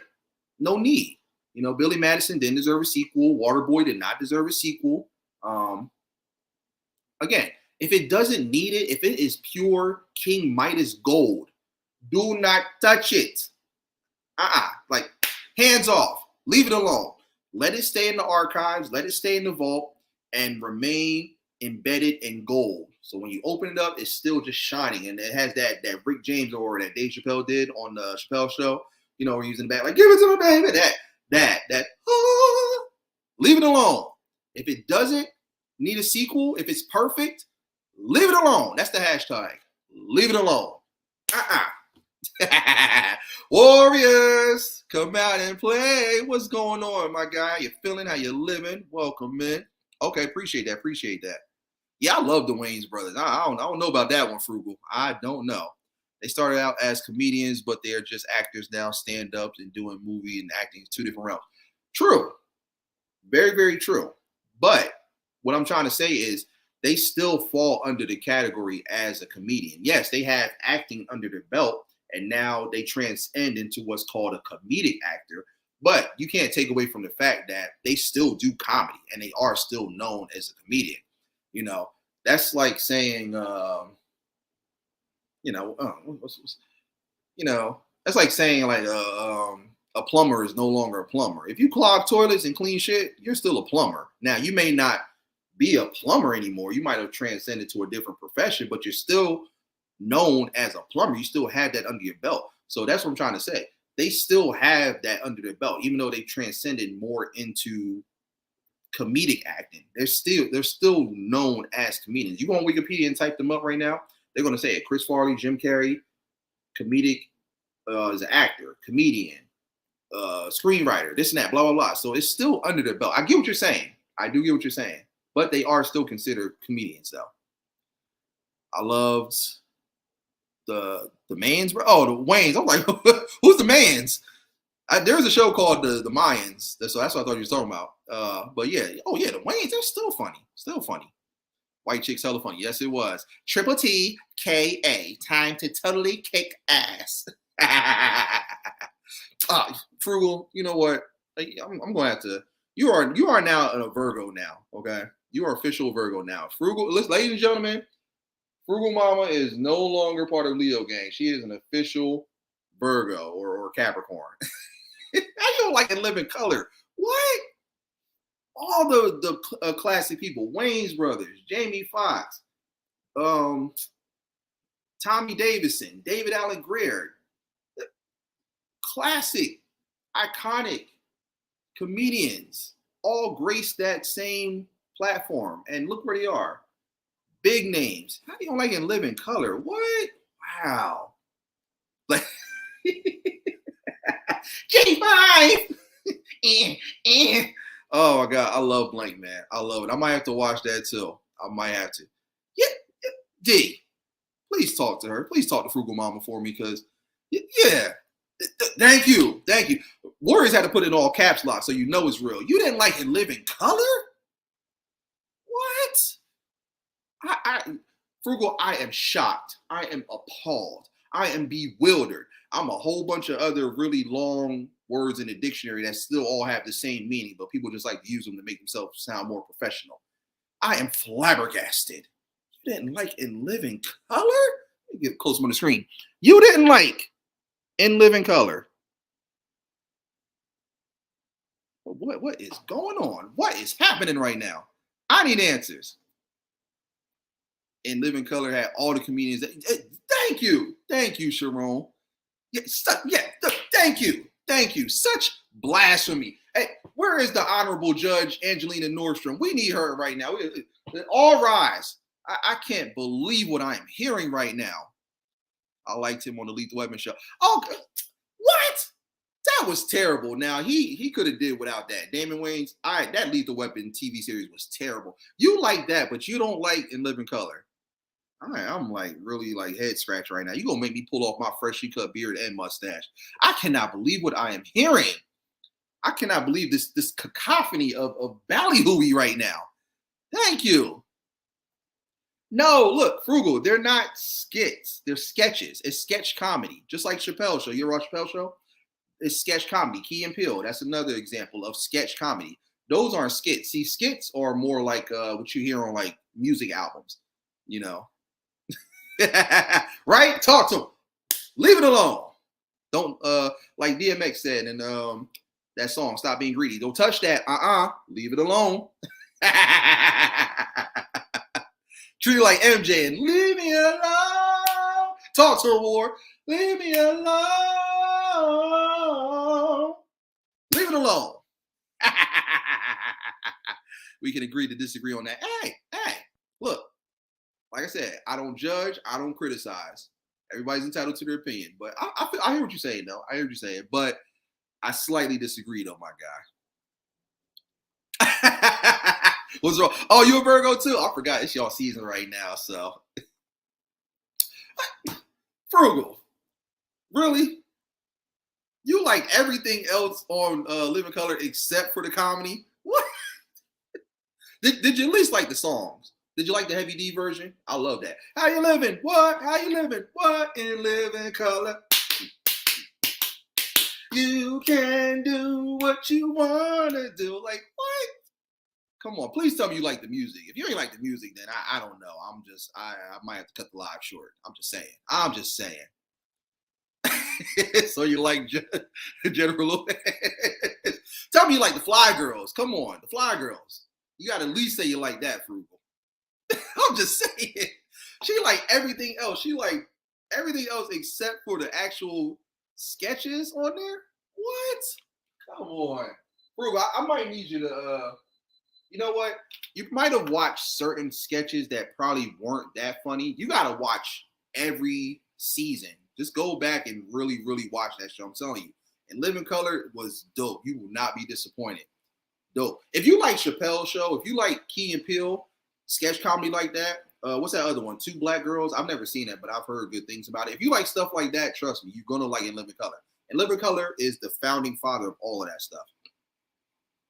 You can do what you wanna do. Talk to him more.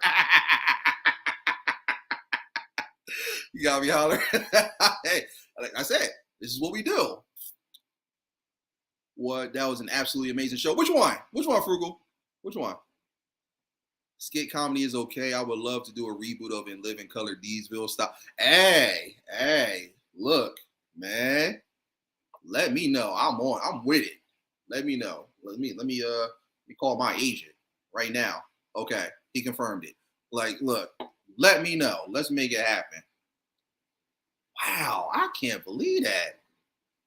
Steve, what's going on, my guy? How you feeling? How you living? Welcome in. Oh, thank you. Through my lady, Vita. Okay, appreciate that, Mama. Wow, I didn't like those. I don't like SNL. What? Okay, Frugal.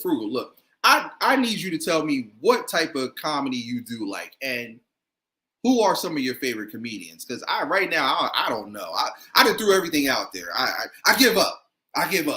You know, like I still can't get over the fact that you don't like In Living Color. You about to make me sound like Stephen A. Smith right now.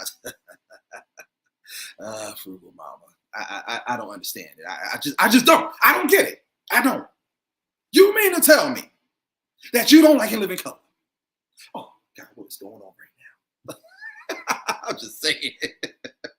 That's how Stephen A. be talking. Like, he go from being real calm. You ever watch Stephen A.? He's a sports analyst on ESPN First Take. Watch him. He does that exact same thing. It's hysterical. Yeah. She said she likes the dancing. She likes the Fly Girls, but doesn't like the actual sketches on In Living Color. I'm not hating. Hey, look, I think we are all trying to understand right now. What? Lethal Weapon was dope. You know what? I watched like an episode and a half, and I turned it off. I did not laugh. I was like, this is horrendous. I don't know. I'm really trying to like understand this because Lethal Weapon was not funny. The movies were great with Mel Gibson and Danny Glover's. Riggs. I can't tell you how many times I used to run around saying that. I used to get on my mom's nerves and stuff. She's like, boy, if you don't shut up, I'm gonna rig your ass, all right? You got one more time to yell Riggs. And I'll be like, I'll try to say it with my breath. Riggs. But what? No, Lethal Weapon. That TV series was terrible. That's what I mean. Again, they did not need to do that. The movies were fine. They should have just left it alone. Like, why are they gonna turn it into a TV series? And then you put these whole new cops in there that look nothing like Murtaugh and Riggs. Dude, I disagree.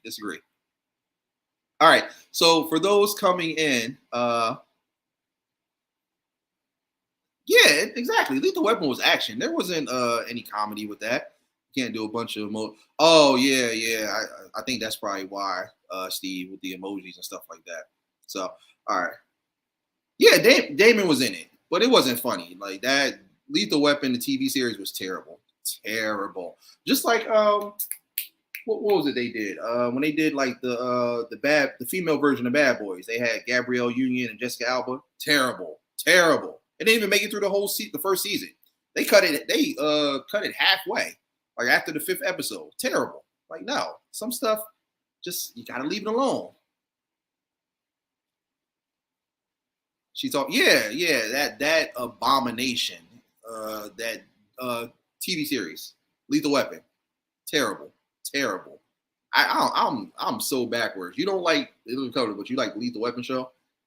That's not even like comedy. That's more action in a sense. So,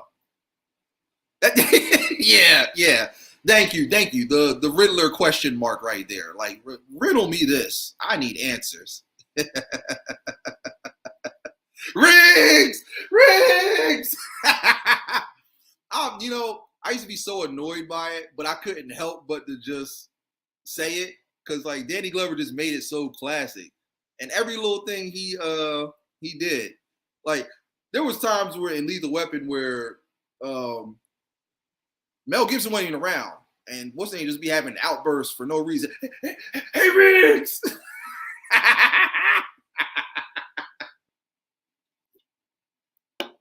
We ain't gonna make it. I'm still here. I'm still laughing. What's going on, cuzzo? Got my cousin in the building, Heather Grimes, aka Honey Love. How you feeling? How you living? Welcome in. I still got lives for you, Frugal. Absolutely. All right. So for those making their way in, we are diving into the overall world of comedy. So here are my questions for all those making their way in. And again, if anybody wants to come up, feel free to do so. The link is right there. Just click on that. Just come on up and definitely give your take on it.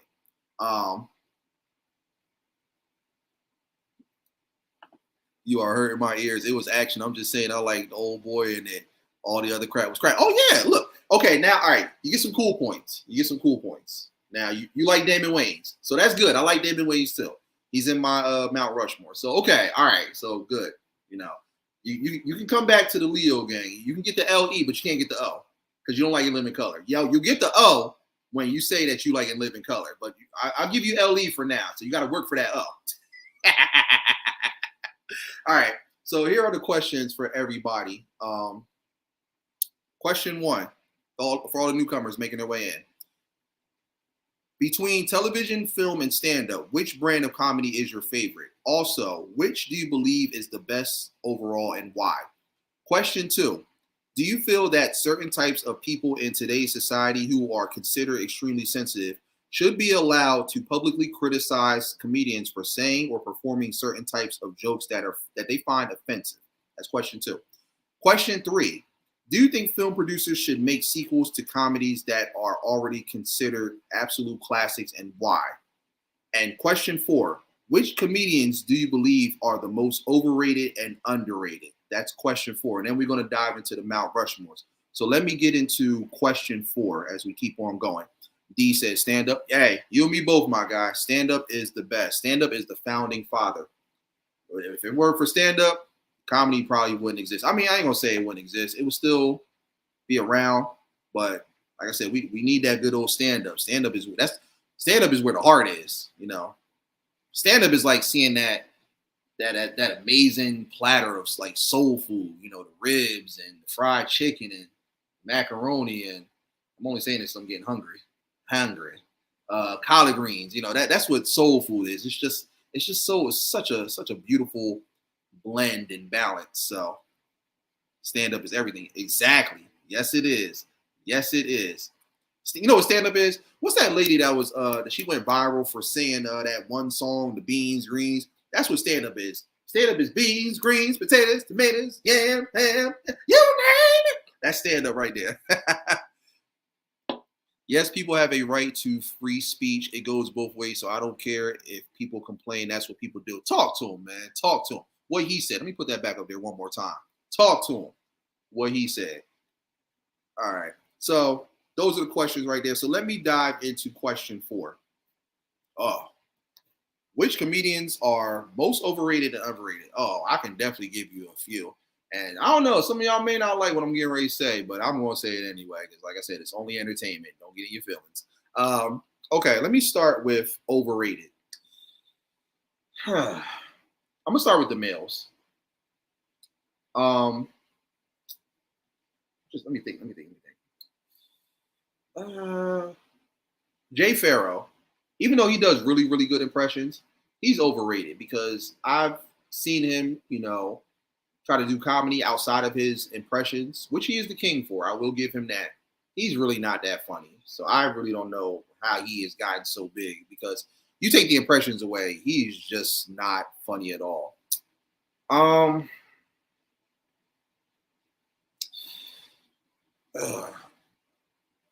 I want to say, you know what? I was about to say Gerard Carmichael, but I mean he's kind of in between. You know, he's like hit and miss. You know, he has his moments, but then it's sometimes just like, all right, I need you to, because I know he's supposed to be like the Black Seinfeld, but even Seinfeld himself was funny. So yeah, and I'm trying to think. It's really not too many guys that are like overrated that I can think of. Kevin Hart, he is starting to get a little overrated. When he first came out, he was funny as hell. Like those first 2 stand-ups, hilarious. I'm a grown little man and seriously funny. Laughing My Pain was okay until he started kind of doing that repeat. All right. I was like, all right, dude. Like it was funny the first time. Like stop it. But yeah, he's starting to get a little overrated. I need him to go back to when he first came out. I like Paul Mooney. Okay. Richard Pryor, Bernie Mac, Red Fox, Dick Gregory. Okay. Oh, I was just about to get to them too. Simone and old Monique. Yeah, thank you. Yes, she is very overrated. There, you know the thing with Monique, she tries too hard. She tries way too hard. Simone, same thing. Oh, you mean not some more? You mean yeah, she's another one. It's the same. It's the same routine with her. Some more. It's always sex related. Like I watch other stuff where she's in it. I don't laugh. I don't laugh. Monique, like I said, she just tries way too hard. She's not funny. And like I said, I'll challenge anybody right now to give me one line that they said that you thought was funny. They're not funny in my opinion. I'm gonna just keep it real. What's good, Cuzzo? Got my cousin in the building, Trav, aka Merge. Appreciate you coming through. How you feeling? How you living? Welcome in. Monique makes me upset. Yeah. And the fact that she thinks she can disrespect some of these legends and stuff and try to criticize them, like DL Hewley, that whole nonsense. No, DL would destroy her if it's not even just on a comedy level, just on a roasting level. Oh my God, he will let her have it. She's not funny. She might be funny when it comes to being in movies with other people that build her up, but just her by herself, she can't carry a tune. I'm sorry, she just cannot. Same thing with some more. Who else? Tiffany Haddish, another one. I don't understand. You know, for the longest, it pissed me off because everybody was telling me, "Oh, BDB, you gotta see Girls Trip. Girls Trip is funny. It's funny." I'm like, okay, I'll go see it. I didn't go see it in the theater. I waited for it to come on TV. I wasn't about to pay money to go see that in the theater, but I waited for it. I watched it on TV. I was so heated. I'm like, I went and saw a Girls Trip. They was like, "Oh, you liked it? Wasn't it funny?" Again, what was funny about it? Please tell me. You didn't think it was funny? No. What was funny about it? I didn't laugh, not one time. And everybody was saying, "Oh, Tiffany Haddish stole the show." What exactly did she do that was funny? What, that whole grapefruit thing or whatever? That's a joke? That's comedy? That's not funny. I did not laugh at that movie. I thought it was terrible. And she's another one. Like I said, let me just make this clear before we really get into it. I'm not knocking their hustles. Like I said, they're doing their thing. They are where they are. They made their money, their success, fame, and fortune. I get all of that. I get all of that. I'm talking about comedy, making me laugh. They don't make me laugh. I remember one time I was talking to my mom about this because this is what actually led to this debate because she likes Tiffany Haddish. I was like, "Mom, Nate, give me one Tiffany Haddish joke, just one that you thought was funny or that is universally funny." You know what she's gonna say? "She read it." I'm like, "Mom, that's an ad lib, not a joke." So again, I ask you. Let me rephrase the question. What was something that Tiffany Haddish said that was funny? She couldn't think of nothing. You know why? Because she's not funny. She's not. She's another one that just she's in these movies with all these other people who are great and they can keep her afloat, but her by herself, no, no. I kind of went straight into the females. I was still trying to go into the males. Cat Williams is a little overrated. I don't know how y'all feel about Cat. He's a little overrated. His first stand up was okay. Where he had the green suit on. I forgot what the name of it was. Pimp Chronicles. He was okay in that one. But see, like now it's just like he's. I feel like he's kind of straying away from the jokes and just getting too political, just yelling and screaming and sweating up a storm. He's a little overrated in my opinion. So her politics are still, yeah, absolutely. Eddie Griffin. Eddie Griffin's funny. He's underrated as hell. I love Eddie Griffin, especially in that movie. What was it? The one with Orlando Jones. Double Take. No, wait, was it Double Take? Was that it? I think that was it. Damn, wait. Hold on. I'm trying to think now. Yeah, I think it was Double Take. It was something double. And he was that scene where they were at the banquet and he went up to that Spanish guy and he was cross-eyed and he was with his lady. And so he was like basically like harassing Orlando Jones. And so he went up to the Spanish guy who was actually Orlando Jones's like his manager or something like that.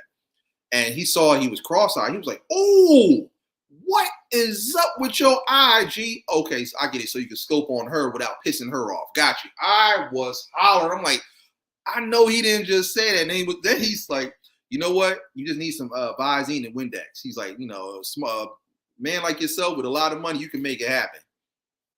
Her whole act is about skinny women in the B word. Yeah. It's played out. And she still thinks she's relevant.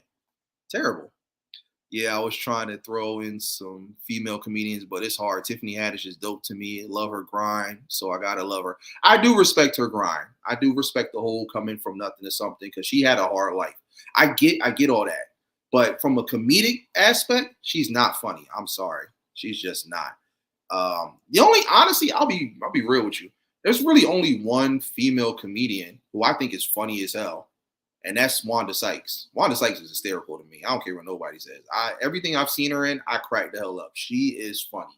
Her stand-ups, movies, television, everything I've seen her do is funny to me. I don't know how you guys feel, but I love Wanda Sykes.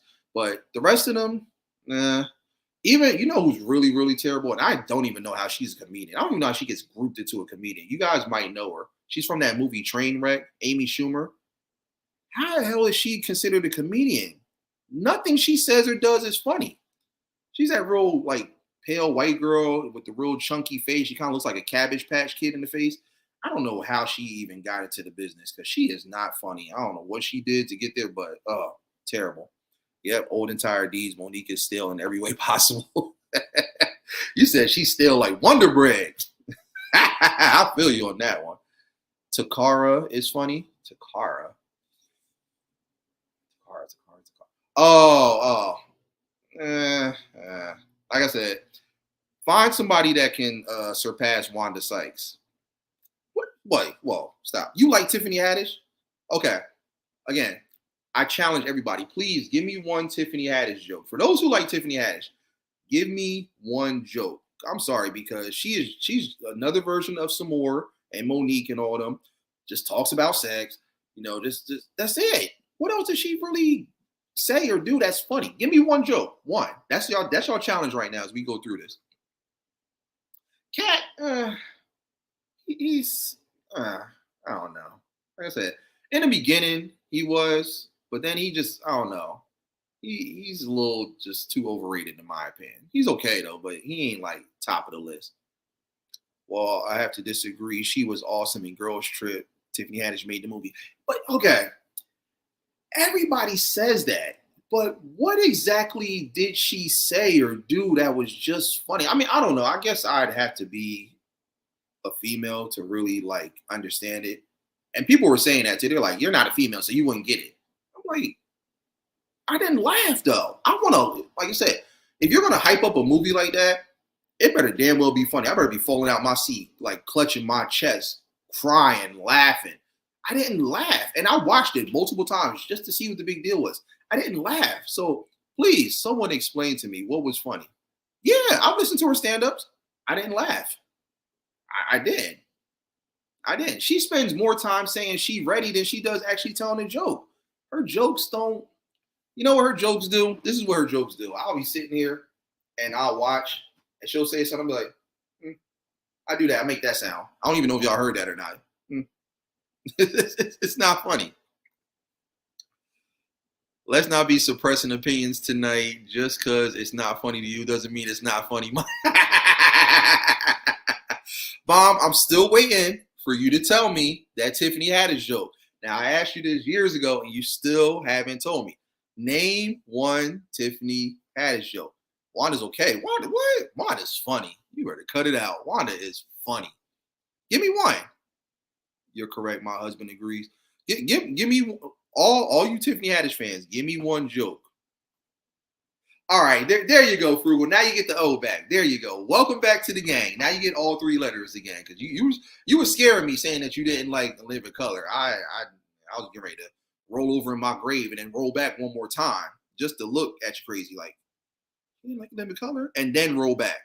Like I was gonna dig my own grave. Like I can't believe what I'm hearing. Frugal Mama does not like In Living Color. That needs to be a hashtag right now. What? She's funny. You think so? Y'all got to tell me some jokes. Please tell me some jokes from these people that you guys think are funny. I just give me one. Give me one good joke. If you want to come up real quick and say the joke and then hop back, you can do so. But please tell me. Give me a Amy Schumer joke. Give me a Tiffany Haddish joke. Like I said, I'm not criticizing your opinions. Y'all entitled to them. But like I said, we do debate here. So y'all got to give me one so I can laugh. And then I'll give you some points. But they are not funny. And I've listened and seen everything that they've done. Thank you, Frugal. Thank you. See, now she's officially back. Thank you. Amy Schumer is not funny. I can give you a few. You got to watch. I've watched her stand-ups. I watched all of them. I even watched the She Ready segment where she featured all the different comedians and stuff like Godfrey and all of them. That's another name too. Very underrated. Godfrey is hysterical. You guys got to check him out if you haven't already. But I've watched her stuff. I've rewatched it when I was awake, when I was half asleep, when I was dozing off and I needed something to just kind of put me to sleep. I did all of that and I didn't laugh. I mean, like I said, she don't make me laugh. Even her movies and stuff. I don't laugh. I don't laugh. You know, I can't give you one joke on one. Anybody. It doesn't have to necessarily be you, Frugal, but give me one. Give me one Tiffany Haddish joke. Because, see, everybody keeps doing that. Y'all keep saying, oh, you got to watch her stand-ups. Why do I got to watch her stand-ups? If she has memorable jokes, then you should be able to give me one. Just one. She had my husband laughing. He continued to watch when I fell asleep and laughed hard while watching Girls Trip. I'm gonna watch it one more time. I'm watching one more time just to see because I did not laugh on Girls Trip. I did. I was actually falling asleep. I was like, let me know when it gets funny. Let me know when it gets funny. Nobody's really clutching chests of many comedians or comedy movies. What? What? Well, I mean, you talking about today or back in the day? Because back in the day, oh yeah, stuff was funny. I mean, stuff still is funny. It's not as funny as it was from back then, but no, it depends on what it is. It definitely depends. What's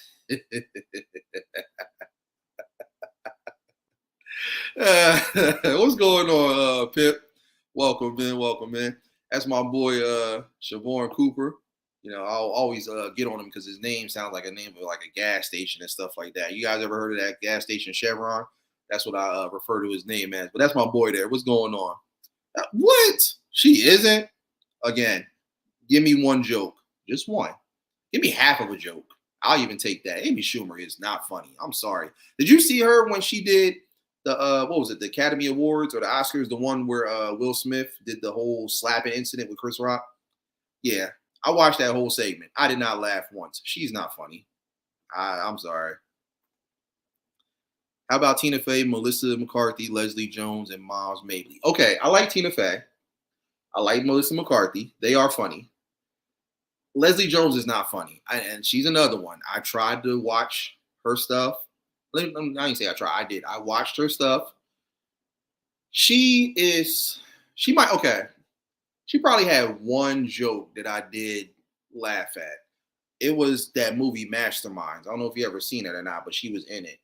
She was talking about the main character of the movie, Zach Galifianakis. I forgot exactly what she said, but it was pretty funny though. But overall, I'm not a Leslie Jones fan.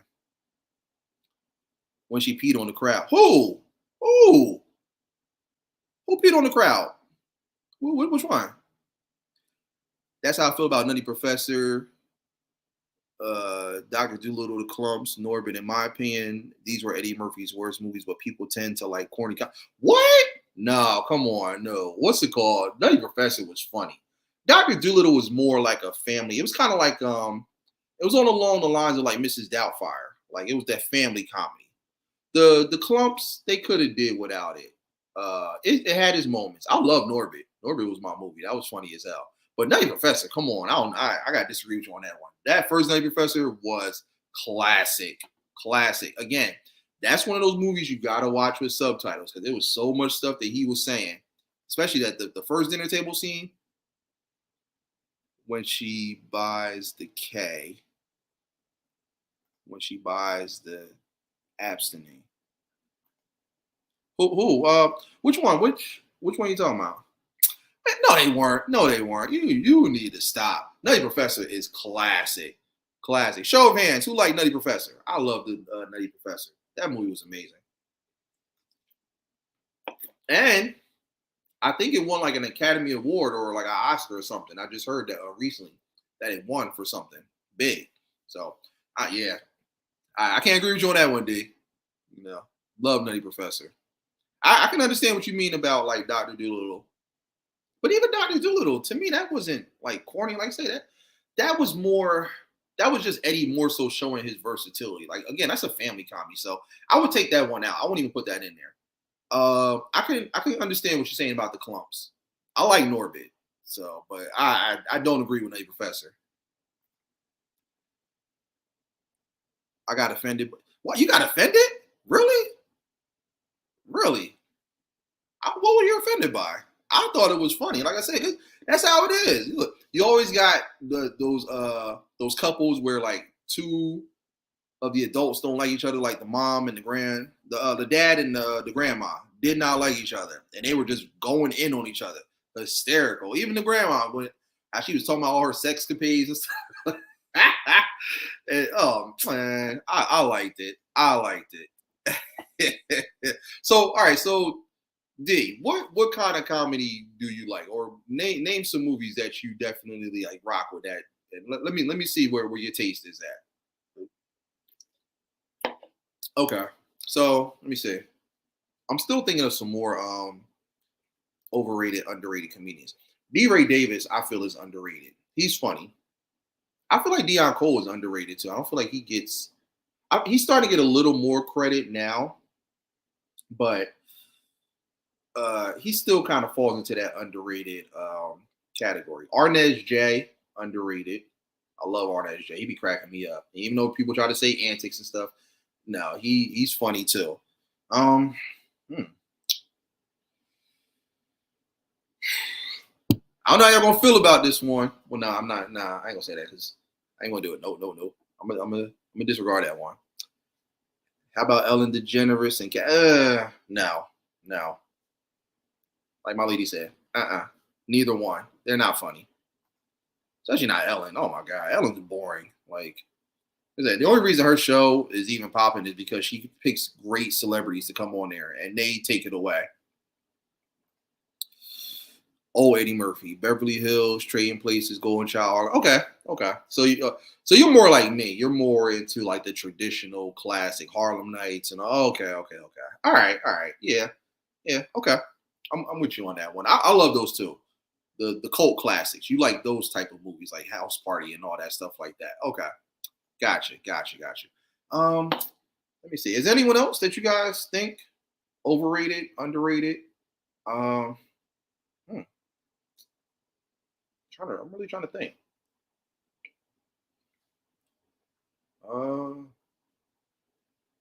Feel like Jeopardy, don't it? Man. Yeah, I mean, I like I said, comedy is still good. It just doesn't. It's not hitting like it did back in the day. You know. Yeah, I'm really trying to think of some more people. There's a lot of new faces that's out today. I think somebody said Bill Burr earlier. I think who was that? Juniper. Yeah, Bill Burr. He's underrated. I like him. He's funny. Oh, mom, what's that guy that Cheech was telling us about? Um, I forgot his name. I think he's like Chinese or something like that. We were watching it that day. I came over there. I was hanging out. Uh, oh my god. Uh, what's his name? I wish I could ask him, but he's in Dubai right now. I like Ali Sadiq. Ali Sadiq. I feel like I've heard his name before. I gotta look him up again. Hmm, I gotta check him out. Okay. Oh, all right. You know who is underrated too? Key and Peele. Keegan Michael Key and Jordan Peele. Those guys are definitely underrated for sure. Yeah, Bill Burr is hysterical. Yeah, he is hilarious. I don't know if do you ever watch F is for Family? Um, D. It's on Netflix. If you get a chance, check that show out. He actually it's an animated adult TV show. If you get a chance, check it out if you haven't watched it. That show is hysterical. That's where I really started learning more about Bill Burr. And then I ended up watching some of his stand-ups. Yeah, he's hysterical. Um, man, I'm really trying to think of some more people. I mean, there's so many comedians. You got Michael Shea. He's okay. Um, man, Tony Baker is underrated. I love Tony Baker. He's hysterical. He definitely needs more credit than what he gets. But yeah, Tony be having me cracking up, especially with the animal voiceovers. Oh my god, he's so on point with that. Spelled his name incorrectly. Oh, okay, okay, okay. Uh, oh, you do? Extra fair? Man, man. That's one of those shows, like it started off funny and it got funnier. Like that's what I mean. I love that type of comedy where it starts off great and just gets better and better. Like it starts to age like fine wine. F is for Family is hysterical. Any of y'all get a chance, watch that on Netflix. You will crack up.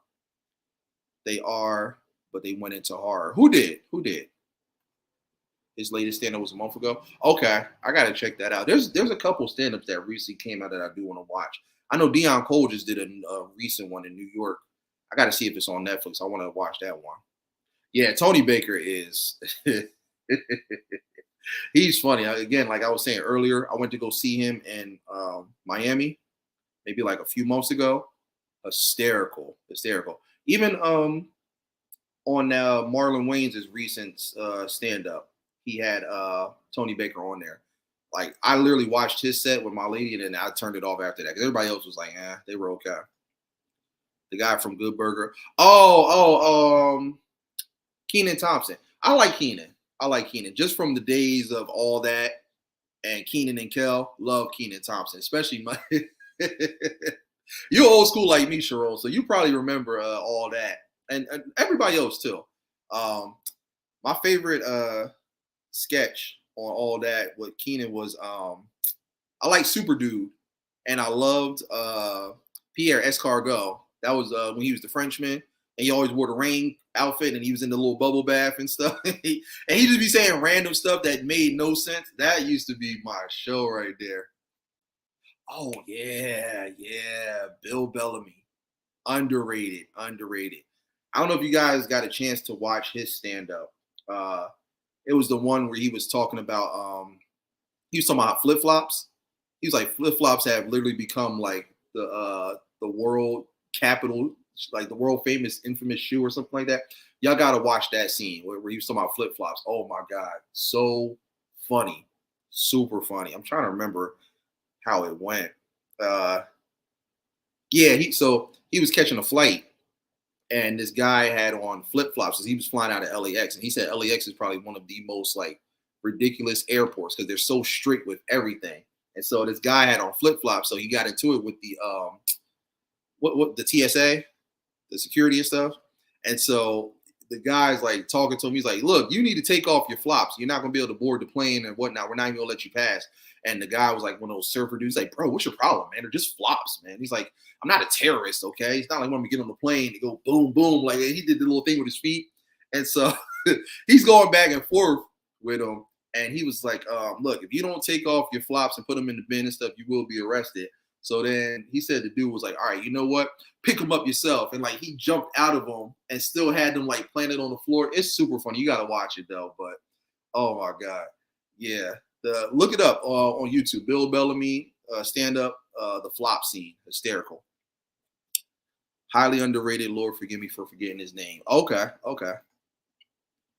No, that pretty Ricky, what they call him, Bill. Yeah.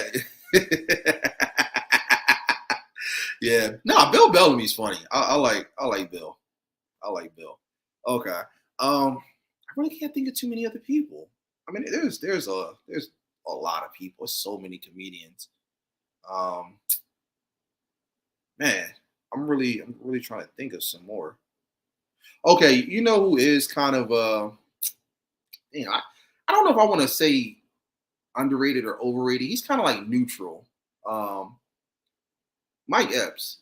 Because honestly, like, and the reason I say neutral is because he's funny as hell in the movies and on the TV shows, like that show that's on right now.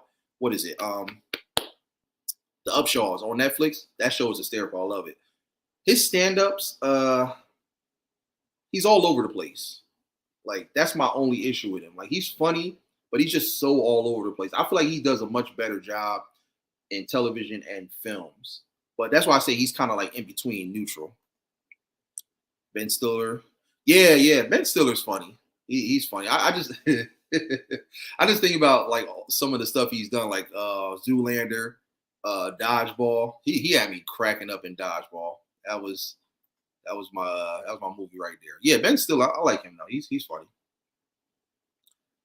Yeah, yeah, it did. When he first came out, he was okay because he was actually making more sense. He was actually kind of, he had more of a routine. Now he just says whatever. Like I was watching one stand up, like he said one thing, and then out of nowhere he just started talking about Ice T. And I ain't gonna lie, that his Ice T impression was hysterical. He was like, because he was doing an impersonation of him on that show. What is it? Oh my god, Law and Order. I don't know which one, but he was imitating. Ice T talks. Homicide call said 3 children is missing. I ain't gonna lie, that his impression was spot on.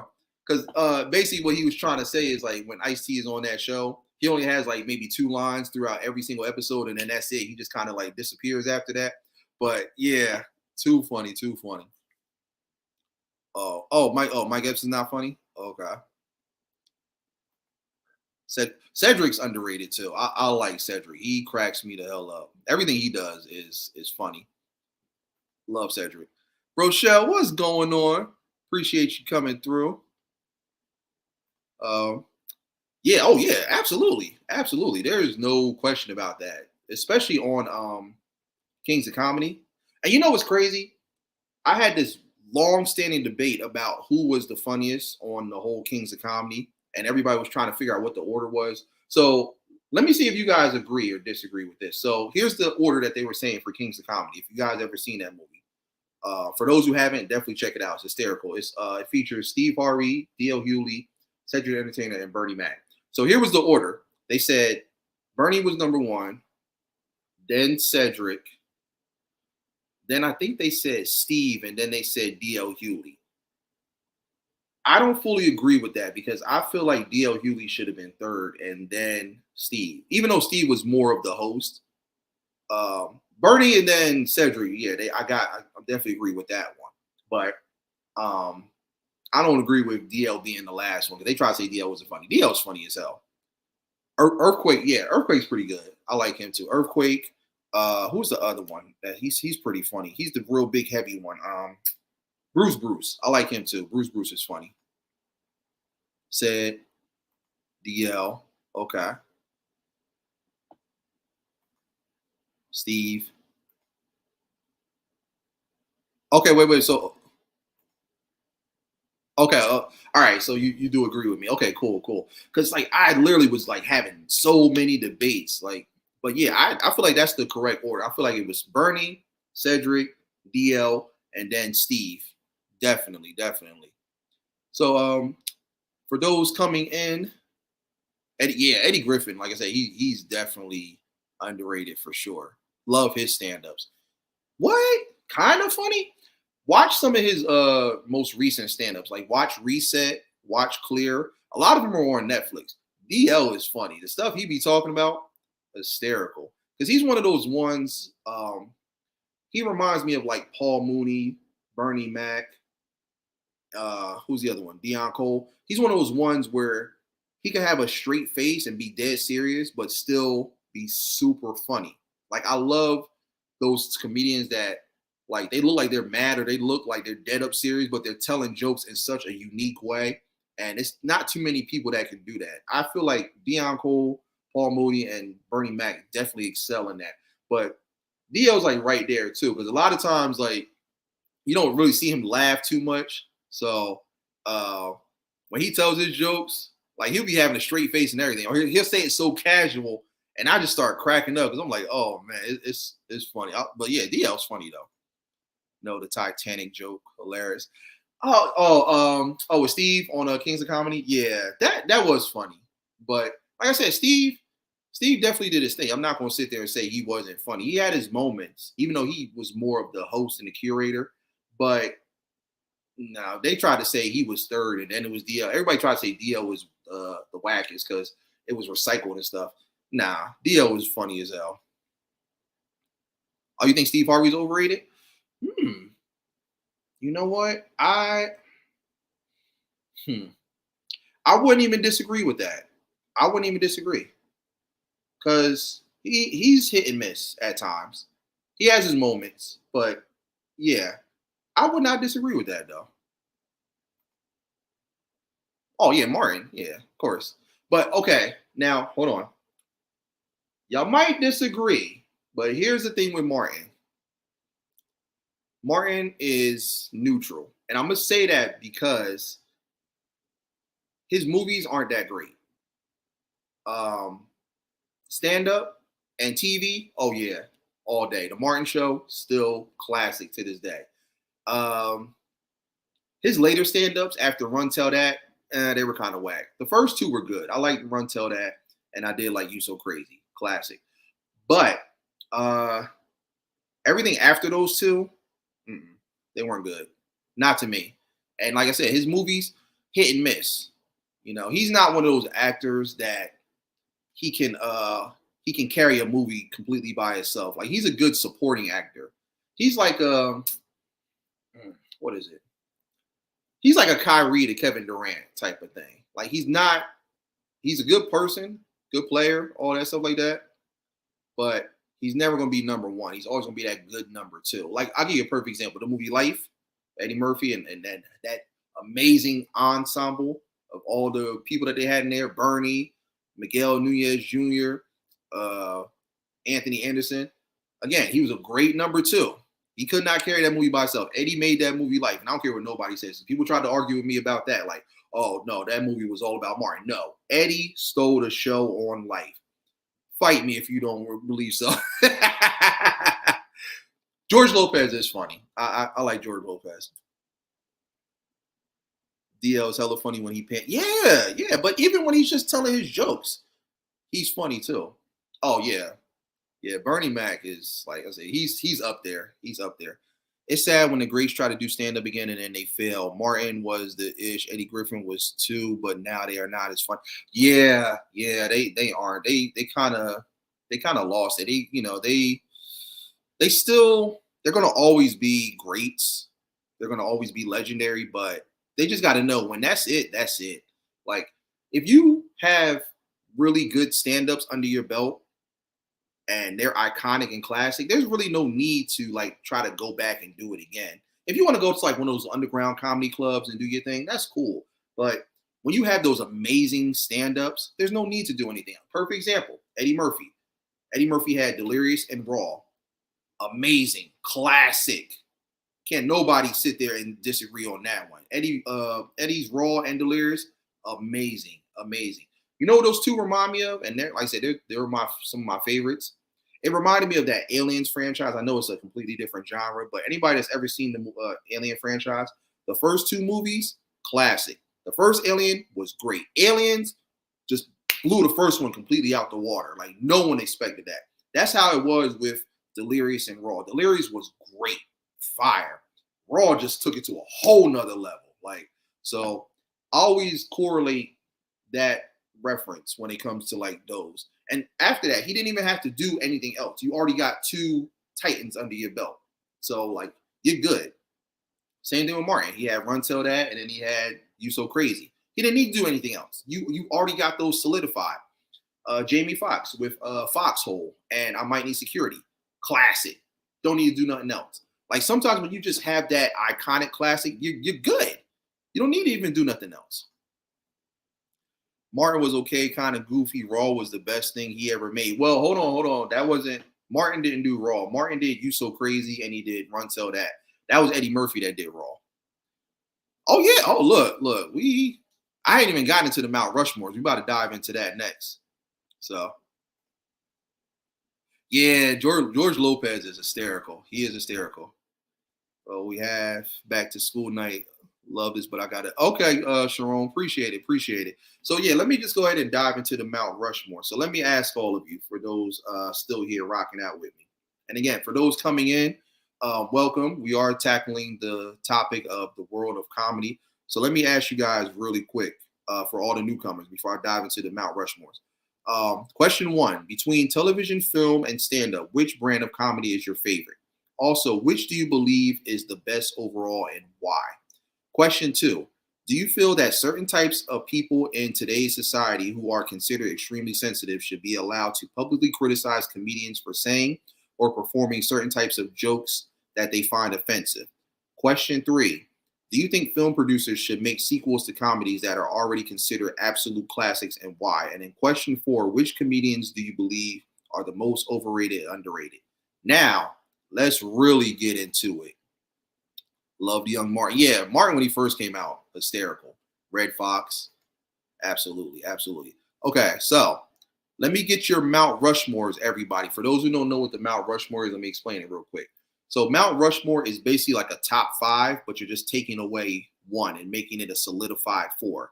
So if you guys know what the Mount Rushmore monument is, it's those four presidents. I forgot which ones they are. I do know one is Lincoln and George Washington. I also forget what the other two are.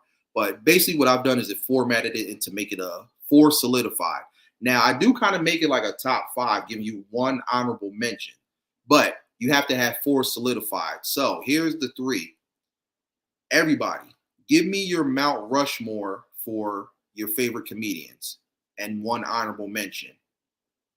Give me your Mount Rushmore for your favorite stand-ups and one honorable mention.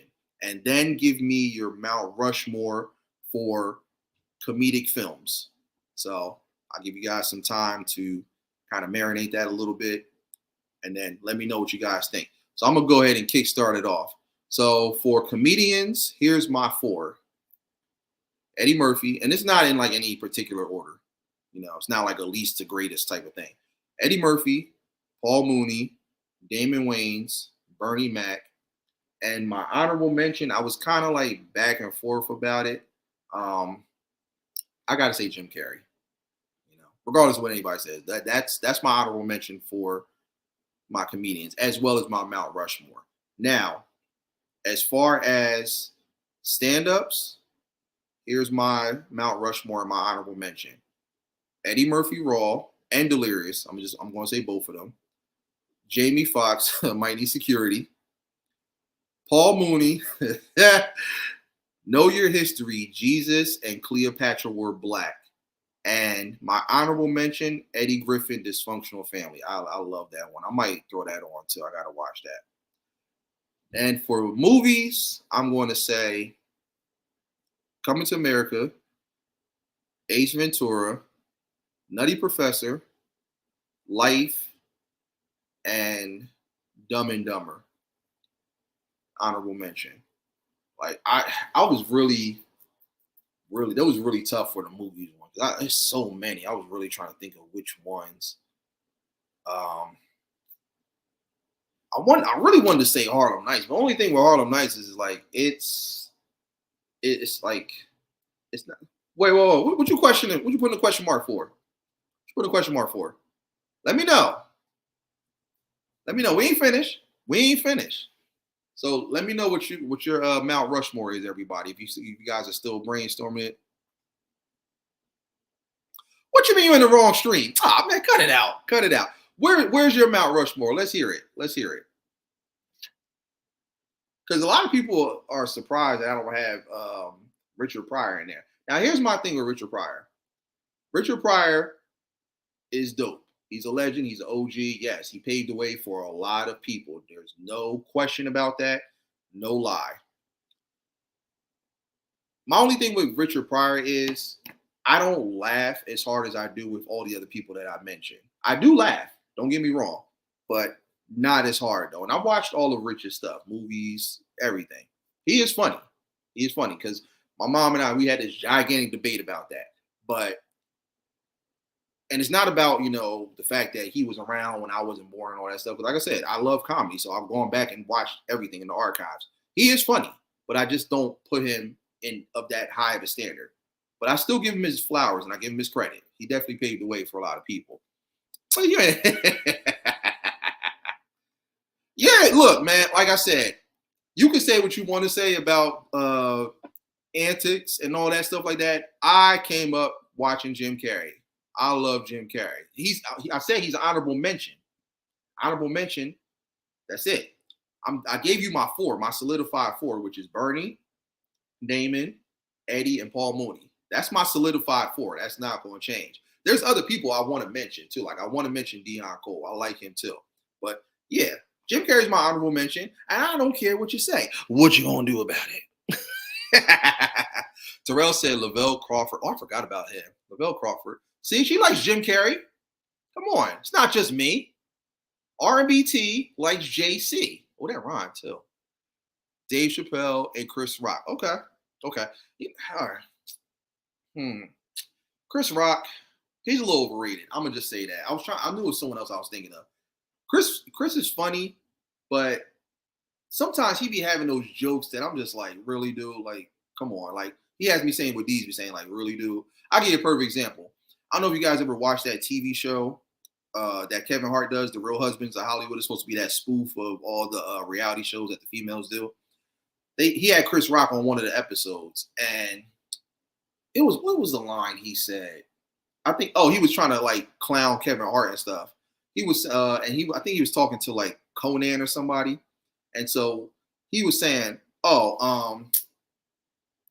he was trying to tell Chris Rock, like, Kevin Hart's a big name. He's on Google and stuff. And Chris Rock was like, no, he's on Boogle. I'm like,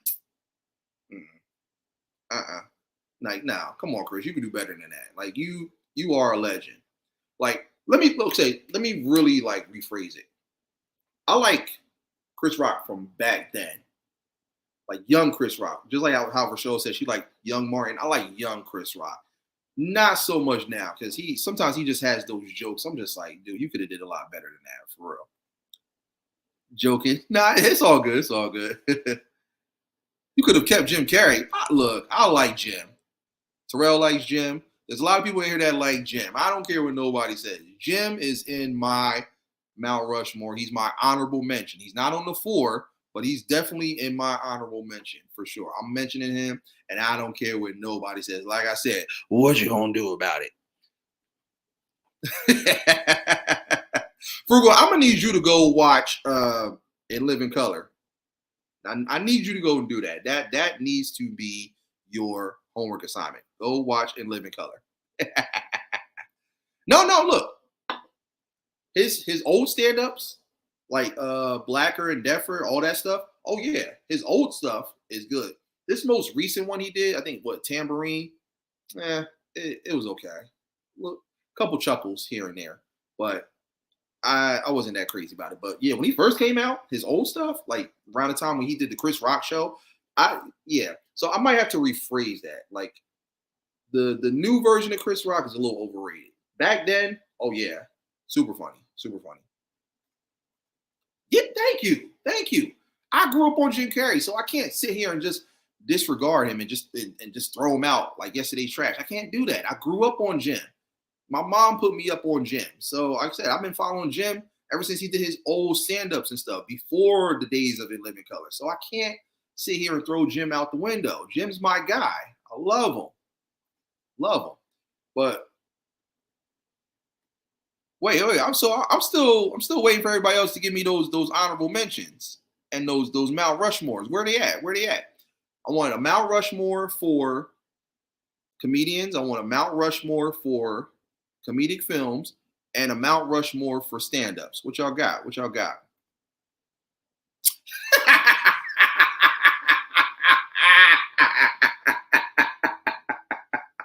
How dare you? How dare you? Whoa. Wait, hold on. I really didn't even like fully read this. We grew up with Barney. What? Stop. You know what? We're tackling television next. No. You done crossed the line. You done crossed the line. You will not sit up there and disrespect Sesame Street and not put Sesame Street in the top 5. Are you kidding me? Sesame Street is brought to you by the letter A and the number 12. What?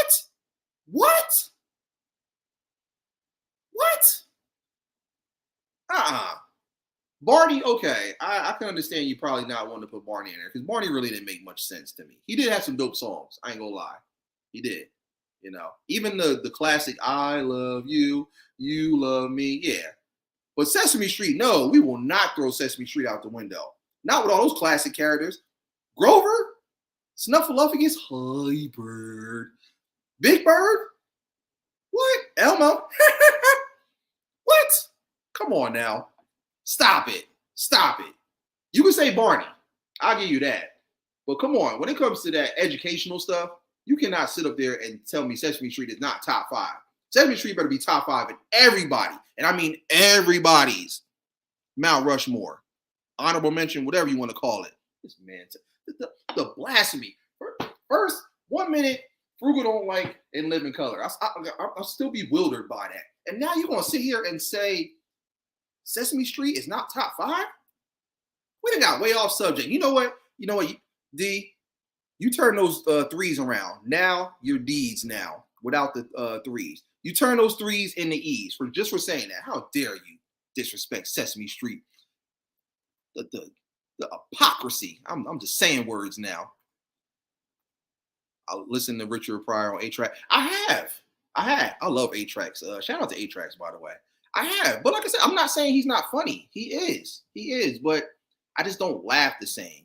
Like, okay. Like Paul Mooney, I cracked the hell up and I watched all his stuff. Like, again, and I know like if it weren't for Paul Mooney, we wouldn't have Richard Pryor. And like I say, he wrote a lot of stuff. Even like what's it called? Homie the Clown, which I found out that Paul Mooney wrote. Love it. That's why I say he's like probably at my top of the list. But yeah, I mean, Rich, like I said, I'm gonna go back and rewatch some stuff, but I'm not saying that he's not funny. He is funny, but he's just not in my top though. He's definitely, as far as like the legends, the greats. Oh, he's definitely up there. We're not taking that away from him. But as far as on a personal level, he's not in my top. But I do like him though. I grew up different too. I grew up through the struggles with two TVs on top of each other, eating sandwiches where, the peanut butter and jelly was on the outside of the bread. I came through the struggles too, sleeping on pissy air mattresses and all that stuff like that. One TV was for the Sega Genesis. The other TV was to watch PBS, Fox Kids. I grew up through the struggle too, but I never, ever disrespected Sesame Street or ever said that Sesame Street wasn't in the top 5. So no, you will not use that excuse. Is the judge, Angelina Nordstrom, the honorable judge, still here? Is she still present? All rise for this. I don't believe what I'm hearing right now. Yeah.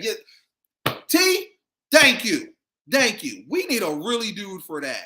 Really dude on the front and on the back. Really dude on the front, dude really on the back. What? This is Sesame Street. Can you believe this? Richard Pryor, Bernie Mac, Eddie Griffin, Marlon Wayans, and Robin Williams. Okay. See, look, I'm not the only one. Look, I'm not the only one. Everybody has their different preferences. Okay. Hey, it's not a bad lineup, though. I like that. No way Jim Carrey made it over all the greats we mentioned tonight. Look. I said, if you notice, what did I say my Mount Rushmore was? I said Damon, Bernie, Paul, and Eddie. I put him as my honorable mention. We grew up listening to Jim and watching Jim and falling in love with Jim. I still love Jim to this day. That will never change. But no. But back to you, sir. You are not going to sit up here and disrespect Sesame Street. In fact, you need to give me a reason as to why you don't like Sesame Street. I know it's off subject and stuff, but I need answers. I need Frugal. I need answers as to why you don't like In Living Color. And I need answers as to why you don't like Sesame Street. We did not grow up on Barney. We grew up on Sesame Street, Mr. Rogers, Thundercats. Oh! Smurfs, and thank you, Frugal. Thank you. And Flintstones. Yes. Everybody grew up to Sesame Street. Ain't not one person in this live that did not know about Sesame Street. Look, I expected you to do that. I did. I'm not surprised by that. That's cool. That's your preference. That's cool. But I mean, like I said, I grew up on Jim Carrey. Maybe if I was like coming up in those days of Richard Pryor, I probably would be a little bit different. But I grew up with Jim, so I gotta rock with Jim. But no, don't try to change the subject. No, don't change the subject. You are not off the hook yet, Mr. Deeds with the threes facing the right way. No, I'm sorry, facing backwards. I need an explanation as to why you are talking about Sesame Street in the top 5. I need answers. Don't try to change the subject. No, you need to slap yourself for sitting there dissing Sesame Street. How dare you? Yeah. Look, times were hard. All right, times were hard. Yes, sometimes I didn't want the peanut butter and the jelly to actually join forces. Sometimes I flipped it the other way around. Like I said, I like them both, but sometimes a little change of pace. That's how I came up. That's the struggles I went through. My top 5: Richard Pryor, Red Fox, Paul Mooney, Dick Gregory, and the honorable mention Bernie Mac. Ooh, okay. All right, now Frugal, now you get some points. Now you make me feel better because you was giving me heart failure for a minute. I was about to sit here and have cardiac arrest for a minute with this whole Living Color. But you know what? That's a nice Mount Rushmore right there. I like that. I like that because those are all great people right there. So you get more points. Yeah. You turn those threes into E's. Yes. For sitting there disrespecting Sesame Street. The count? 1, 2, How do you not like the Count's laugh? Forget everything he's saying. Just his laugh. His laugh. It was villainous but funny at the same time. Come on now. I need answers. But Sesame Street was on PBS.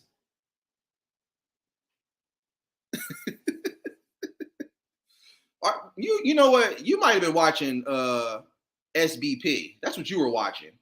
You were watching SBP. You weren't watching PBS. If you were watching PBS, you would know that Sesame Street was on there. I watched it, but it's not my top five. Oh man, I ain't just I am in complete. I don't even know. I can't even think of no other words to say. Give me another word that says a shocked or appalled. Anybody.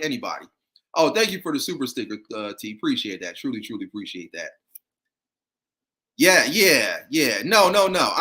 You flip that 3 around, sir. You're gonna put that, turn that 3 into an E. Yeah, that rhymed too, by the way, too. You see the creativity? Yeah. You turn that 3 into an E. Ain't no yes with this one. Sesame Street is not in the top 5. Yes. Not no. Yes. Oh man, too much fun. But yeah, I'm gonna go ahead and wrap it up here. This was amazing. I had a ball, a lot of laughs. Y'all definitely kept this entertaining. If there's anything else you guys want to say before we wrap this up, definitely feel free to do so. Again, as always. Oh wait, hold on. I don't like sketch comedy. Okay, all right, that makes sense. If you don't like it, that makes sense if you don't like it.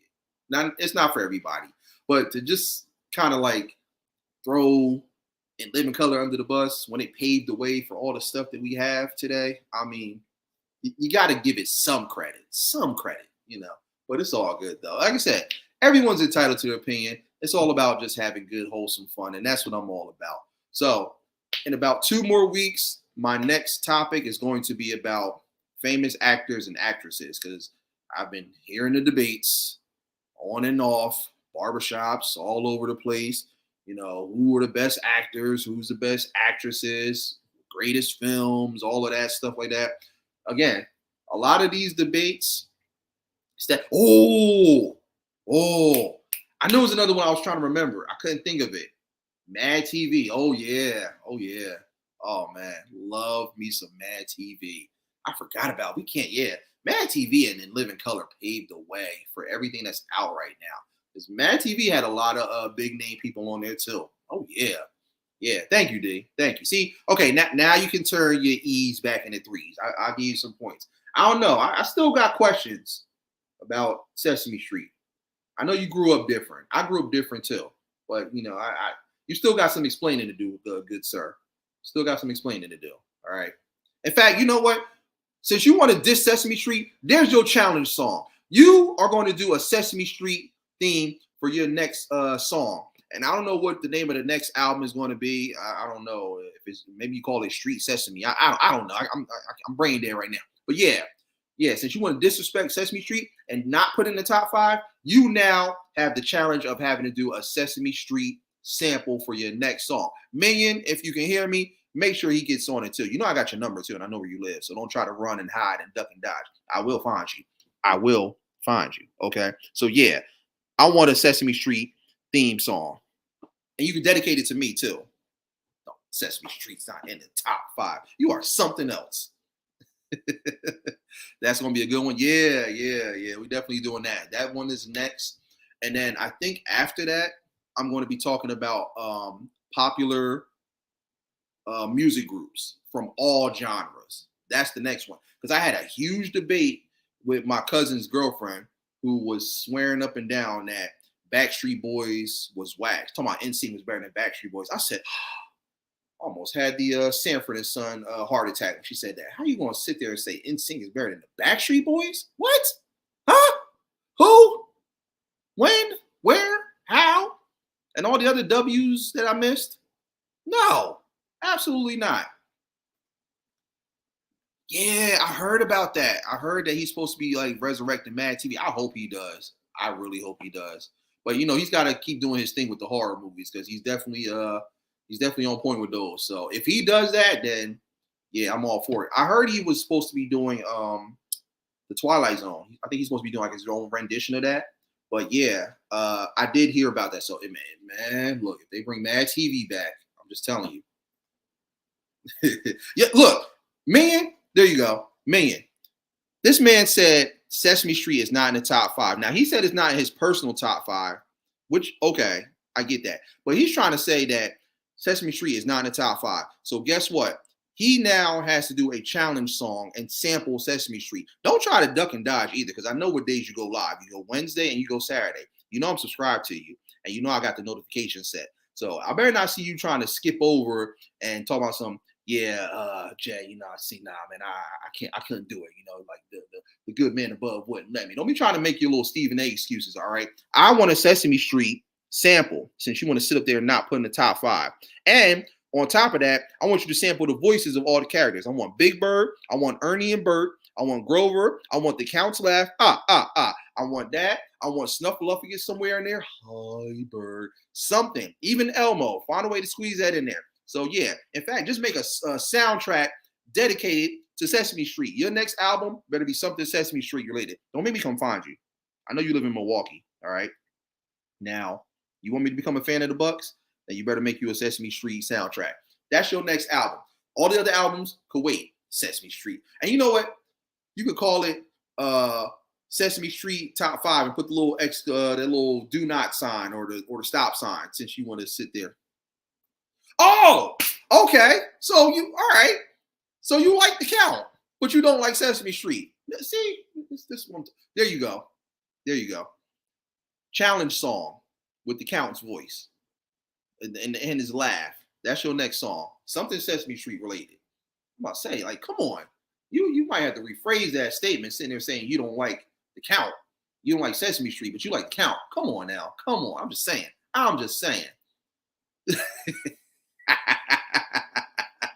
Y'all know I'm crazy. Y'all know I'm silly. I didn't say I didn't like it. It's just not. Okay. All right. So it's not in your top 5. All right. Cool. I think you might have did a typo in it. Maybe I was reading it wrong. You know, maybe I thought you were saying that it wasn't top 5. That's why I was going crazy.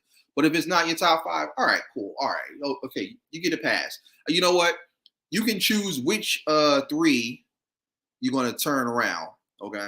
So even though right now they're both E's, you can take one of those E's and turn it around. Now, I forgot which direction you said you like better. I don't know if you said the left or the right. So you got to choose which one you're going to flip around. All right. So I'll let you do that. 1 E, though. 1 E. I understand it's not your top 5, but so you get a pass to only turn one of those 3s back around to what you originally had it as.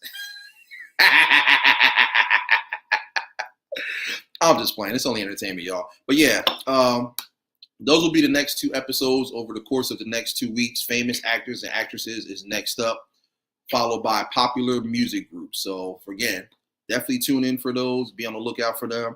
I truly, truly appreciate the love and support. Like I said, more and more topics are on the way, so stay tuned. And again, if I take the Count, Ernie, and Cookie Monster. Okay, yeah, I'm about to say, everybody love Cookie. Cookie is the homie. Cross-eyed and just tearing up everything in sight. And the fact that he's my favorite cookie, chocolate chip, what? Yeah. So, if you guys have any topics or anything that you feel like is a debatable subject that I can talk about and add to the program, definitely let me know. Again, hit me up through YouTube, Discord, Instagram, all of the platforms that I'm on. Hit me up. Let me know. I'm always taking suggestions and stuff. I'm always researching to see what I can turn into a debatable topic. And let's continue to keep having fun with this.